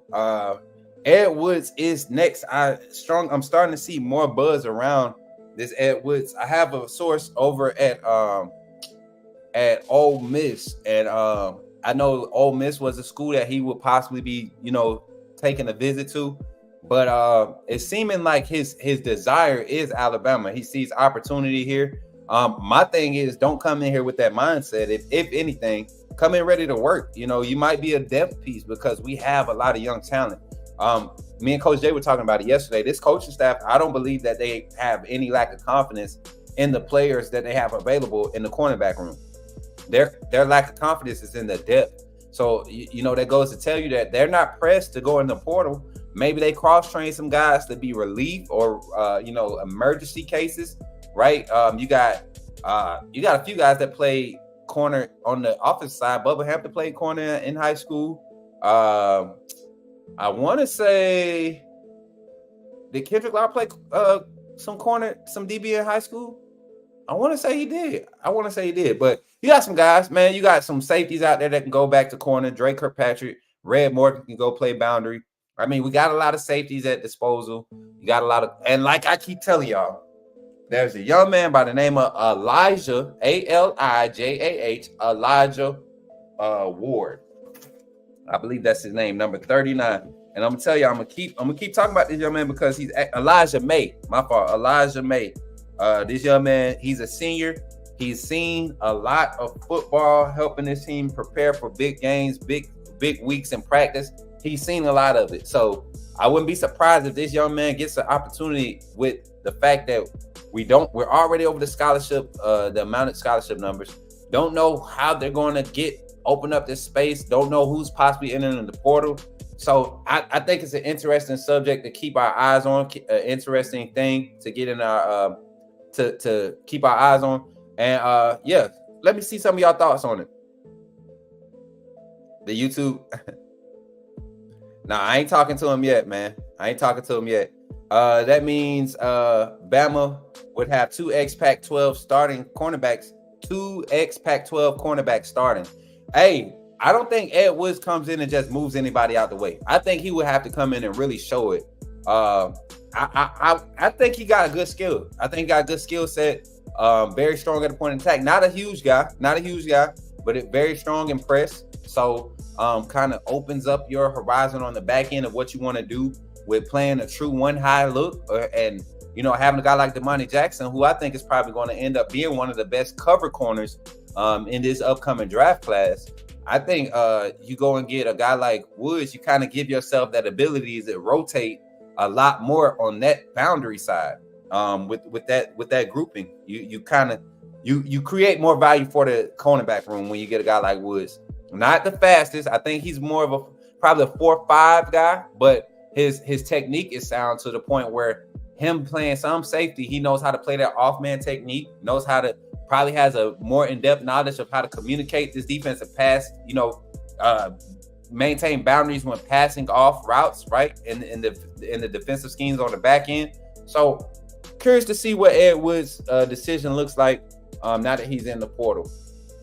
Wish we could have Peter Woods. Man, you know what's crazy? You know what's crazy? Peter Woods is one of those kids that we missed on him, but you look at the type of depth that we have at D-line now, you didn't miss him. You get what I'm saying? Like, you really didn't miss him. Once you started seeing the defensive line shape up. So I mean, crazy talented, but you don't miss it. You don't miss it. So let me see. I'm trying to look at something here real quick for y'all. I'm looking for this update to see if I have the right information. And if I don't, I have somebody send it to me. This beat go hard too. Let me see. Ed Woods. All right, yeah. The 3-star just entered the portal. Another name that I want y'all to keep an eye on, and I've been saying this for a while. Tacario Davis. Tacario Davis is another name. I don't think we've been pressing for him, but there is opportunity here at Alabama, and the secret is out. The staff is doing some amazing things on the front end of recruiting, but also getting in contact with guys that we need. Are we confident in what our offensive tackle room displayed? No, but I think the coaching staff is majority of the coaching staff is confident in their ability to develop guys. You look at a guy like Coach Cap with talent in that offensive line room. There's no reason why, like I said yesterday, if Wilkin Formby, who I believe is probably the most improved offensive lineman in this spring, if Wilkin Formby can do what he's done at right tackle this far, why not slide him to left tackle and give guys like Miles McVay, who's the other tackle over there? It's not Bertrand.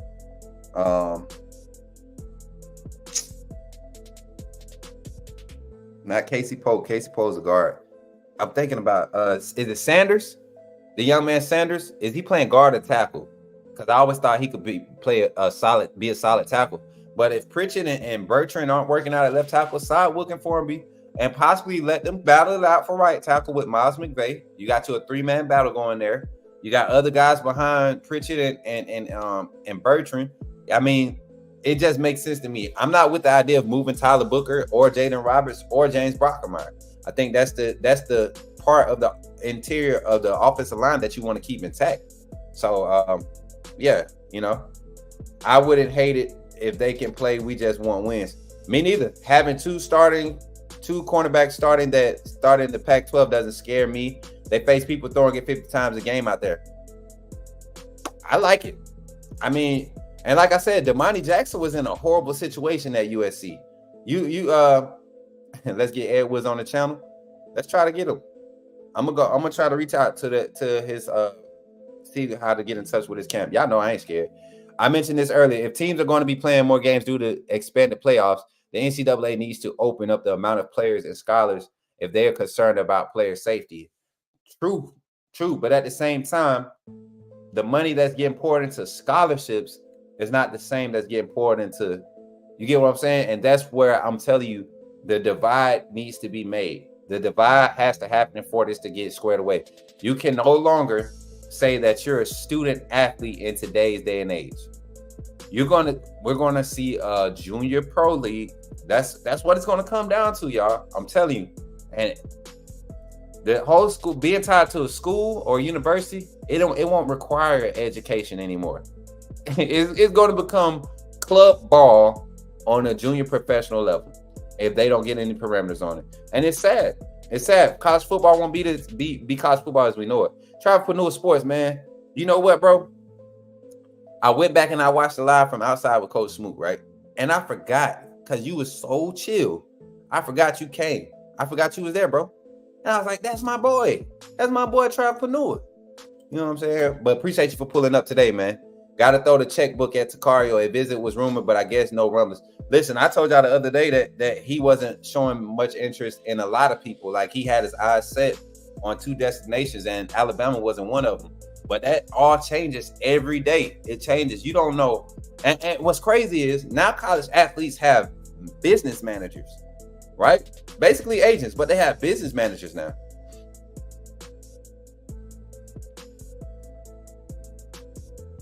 Sanders ain't short. Let me see. I'm gonna pull up this scholarship thing real quick. Scholarship count. I want y'all to listen to the names on this roster. William Sanders, the true freshman. Joseph Inoda, Casey Poe, Miles McVay, Rock Montgomery, Naquil Bertrand, Elias Olanine, and Wilkin Formby. All of these are freshmen or redshirt freshmen, right? That's the offensive lineman we have available right now. Caden Proctor's back. He's a true sophomore. You got Elijah Pritchett, who's had and Elijah Pritchett, who came in with Booker. That young man, he's a redshirt sophomore. That's somebody that I believe, if push comes to shove and we have to start making room to go find a tackle, I think the first guy out the door, because he's had the most opportunity to prove himself, but hasn't necessarily shown that improvement or that consistency. I think he'll be the first one to get that have that talk with, right? What's your real projection? What are we looking at for your future? Do you have a lot of opportunities elsewhere? If so, we're looking to bring in an offensive tackle. We want to help you make the most. And that's, coaches that do that. Let's take a little pivot there.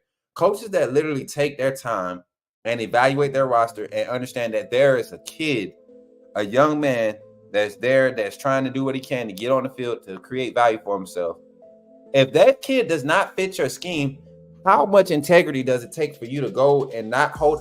That's what I didn't like about the old school way of being a college athlete. It was like being in prison. If you was committed to a team and you were given a vision and something happened to where the vision changes, you should be able to make adjustments.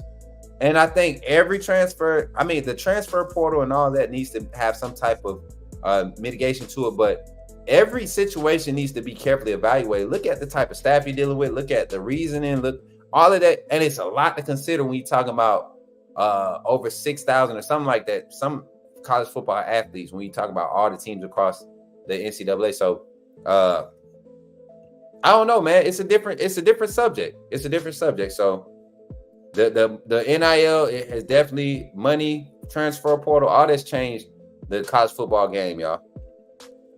Gifted 5 Alabama. Hey, Uncle Jay in the building, coming in, dropping the bag, gifting 5 subs to the Kyle Henderson, Bama Football on YouTube with Kyle Henderson fan funder membership. So if you aren't a member, if you're in here, you're new to the channel and you don't see a green tag on your name, if you back out, come back in, you might get one of these free fan funders that Coach Jay just gifted to you, Uncle Jay. Shout out to Uncle Jay, man. Welcome back into the chat. How you feeling?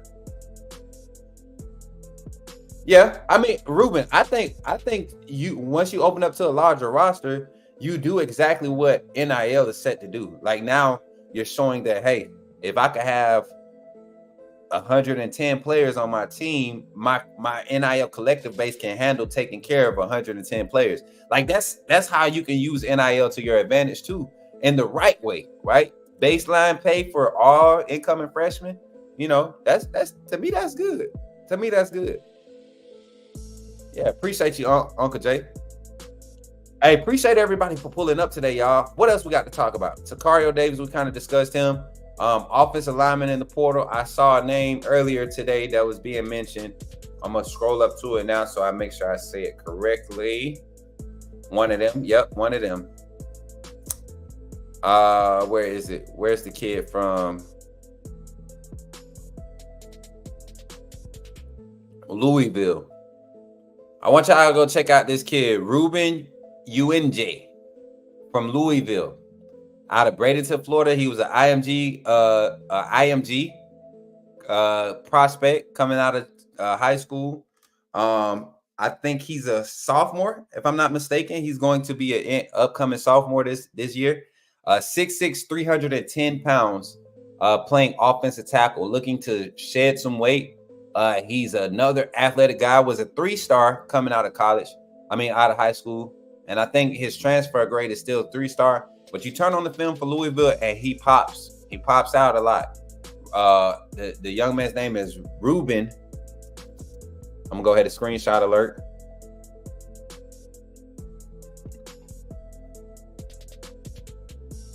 Ruben. Let me show y'all right here. Ruben.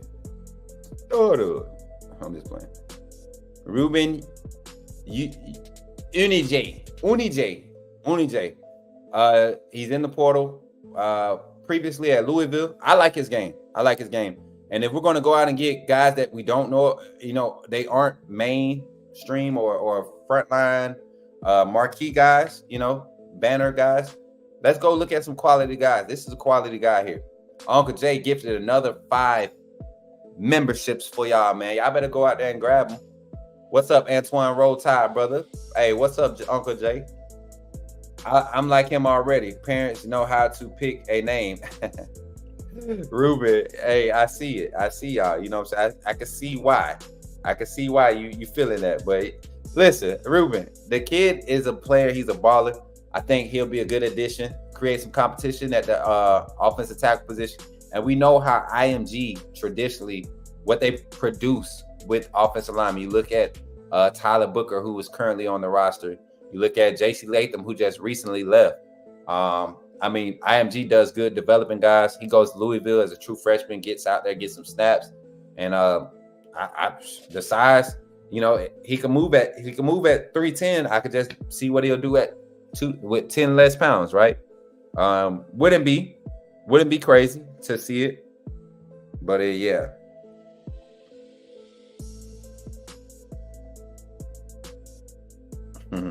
Folks silly, man. They talking about this up. Hey, who is this Kennedy dude? You've been following me from like different channels and everything, man. It's getting kind of creepy, my dude. Kennedy. I can't trust nobody at that time in it. Did you see your dad in here, Smooth? Yeah, I see my pops. He always stopped through. I think he probably texts me too. I be trying to look at both phones. But yeah, I gave him some acknowledgement. I'm always give my folks they acknowledgement when they pull up. They're my number one supporters. Day ones.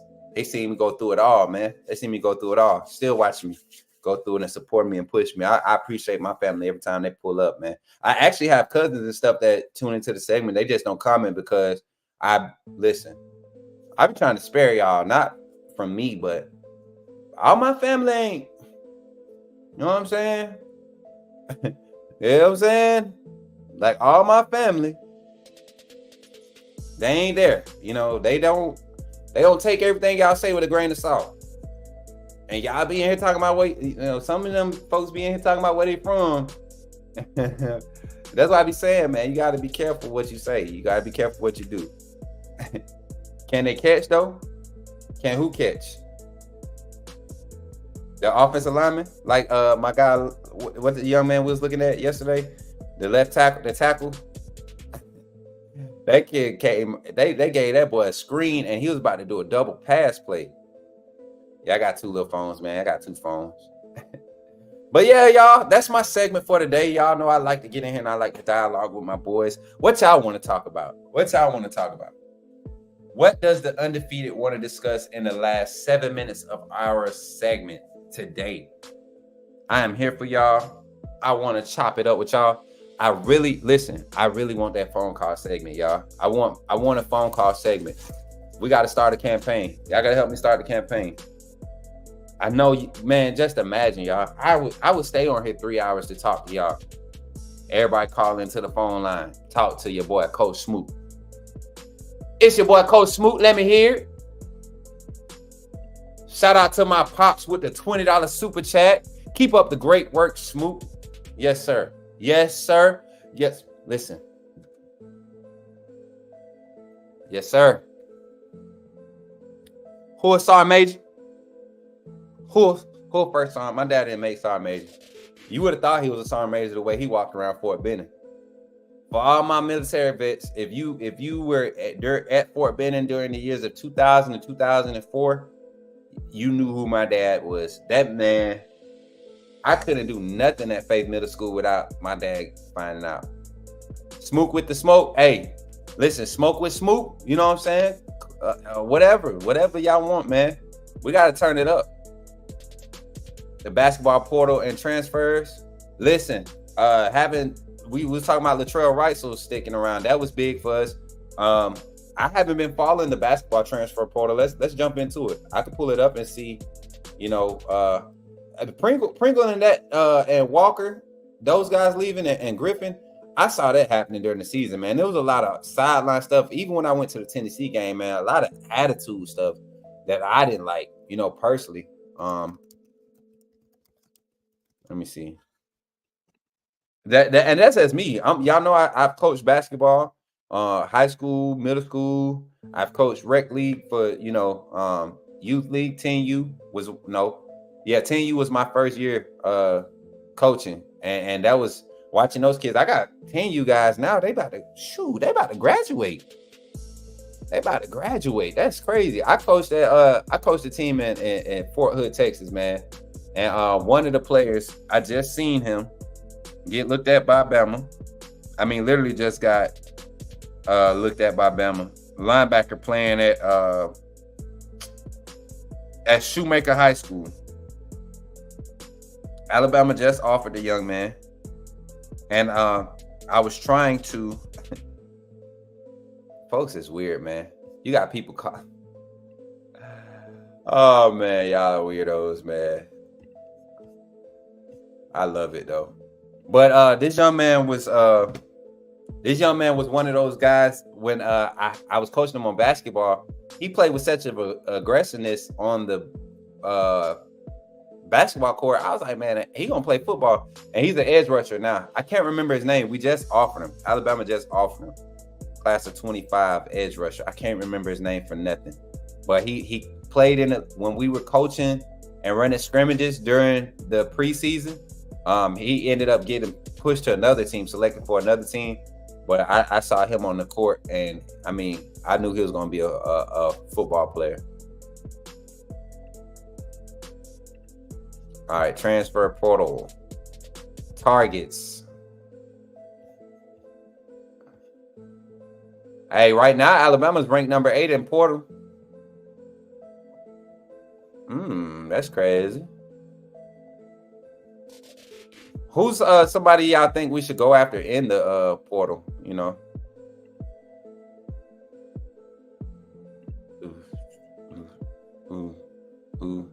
Ooh. I like this Onion so. Wasn't that the Kentucky center? Jaden who?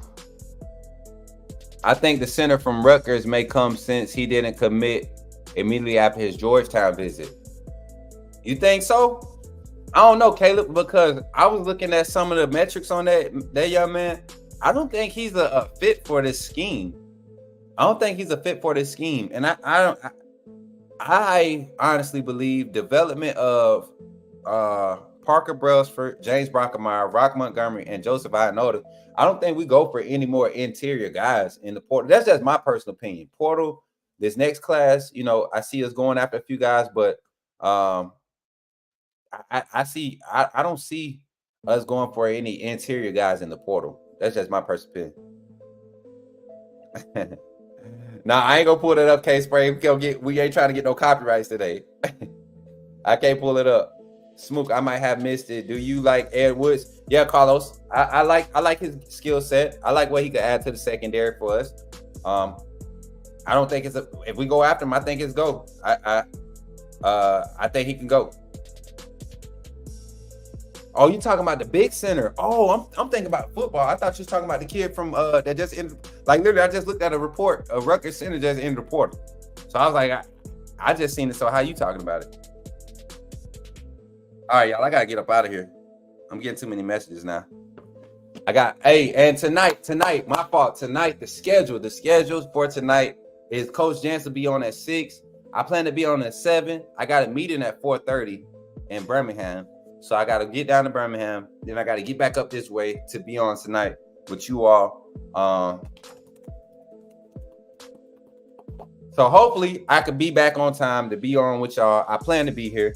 If not, also, I'm getting this doggone alert that my MacBook needs to update. Operating system needs to update. So I'm going to do that. Make sure everything's updated. I don't know if it looks funny to y'all, but it looked funny to me. The way the camera's set up, the way the camera is pixeling and all that. I think I need to go ahead and do an update. So yeah, much love to y'all. Appreciate y'all for hanging out. Coach Smook, do you think we will lose anyone before the portal closes?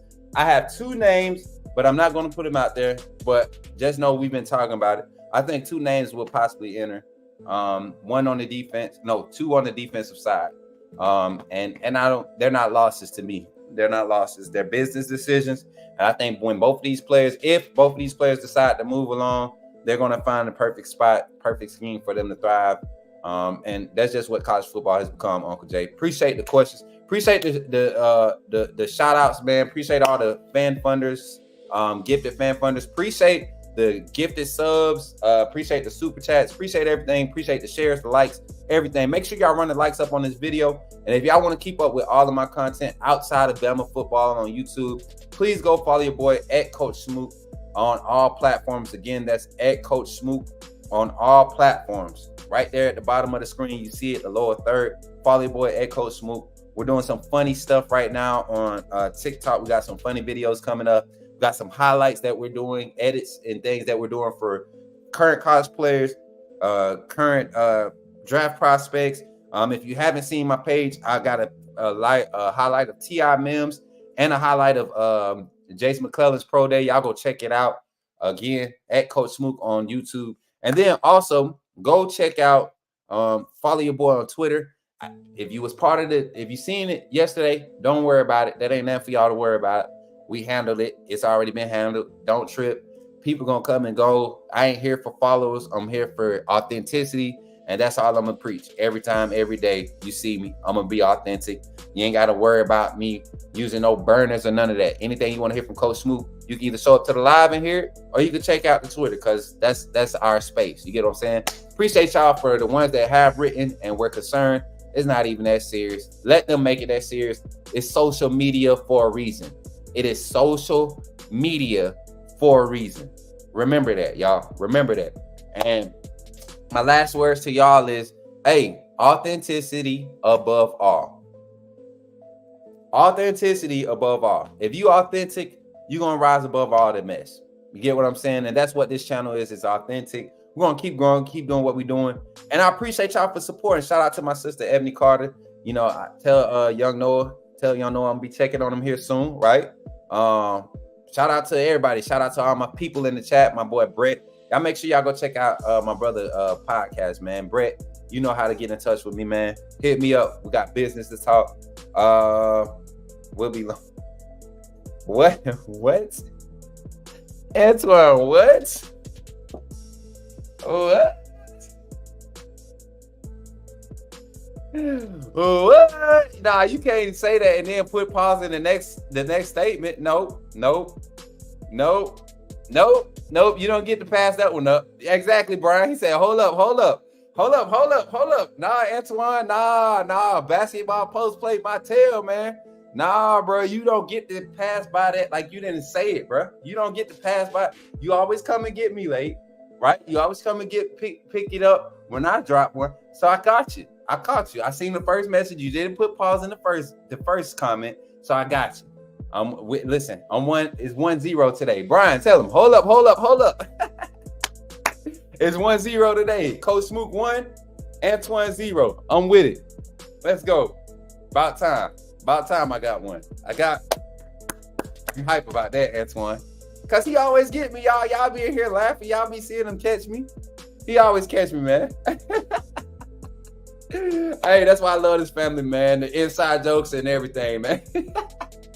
Dino, my boy. Hey, Dino got a new print. Hey, Dino got a new avatar up on this mug, my boy. Shout out. Well, I see you, boy. Y'all be easy, man. It's been fun, man. I'm your boy, Coach Smook. Don't forget to follow your boy. Again, YouTube. Go check out the YouTube videos, man. I think I'm in my bag right now with the creative juices flowing. The Jace McClellan video was my first one of its kind. I think y'all are going to enjoy it. I've already had like 2 or 3 requests. His agent, I think his agent was very satisfied with it. Mom was very pleased with it. Haven't heard from Jace on it, but y'all go check it out, man. I think it's pretty good. You know what I'm saying? Go ahead and check it out. Show your boy some love. Share it up. Make sure we get it out there so people can see what we're trying to work on here. With Coach Smook and the independent stuff. But always, for all your Bama football news, recruiting insider, roster breakdown, team reporting, come here. Think of Bama football on YouTube. Come here first. Check your boy out. We got Coach Sean, who's going to be back Friday. You got Ty Hayes with the Round Table Sports. You got Coach Jantz. You got myself. You got Kyle Henderson, right? And T in the back doing what she do. So don't forget about us. Make sure you think of Bama football on YouTube when you're looking for any insider recruiting news or rumors, anything regarding Bama football. I'm Coach Smook of Bama football on YouTube. Excuse me. And I'm going to leave y'all with a roll tide roll. Y'all be easy, man. I enjoyed y'all today.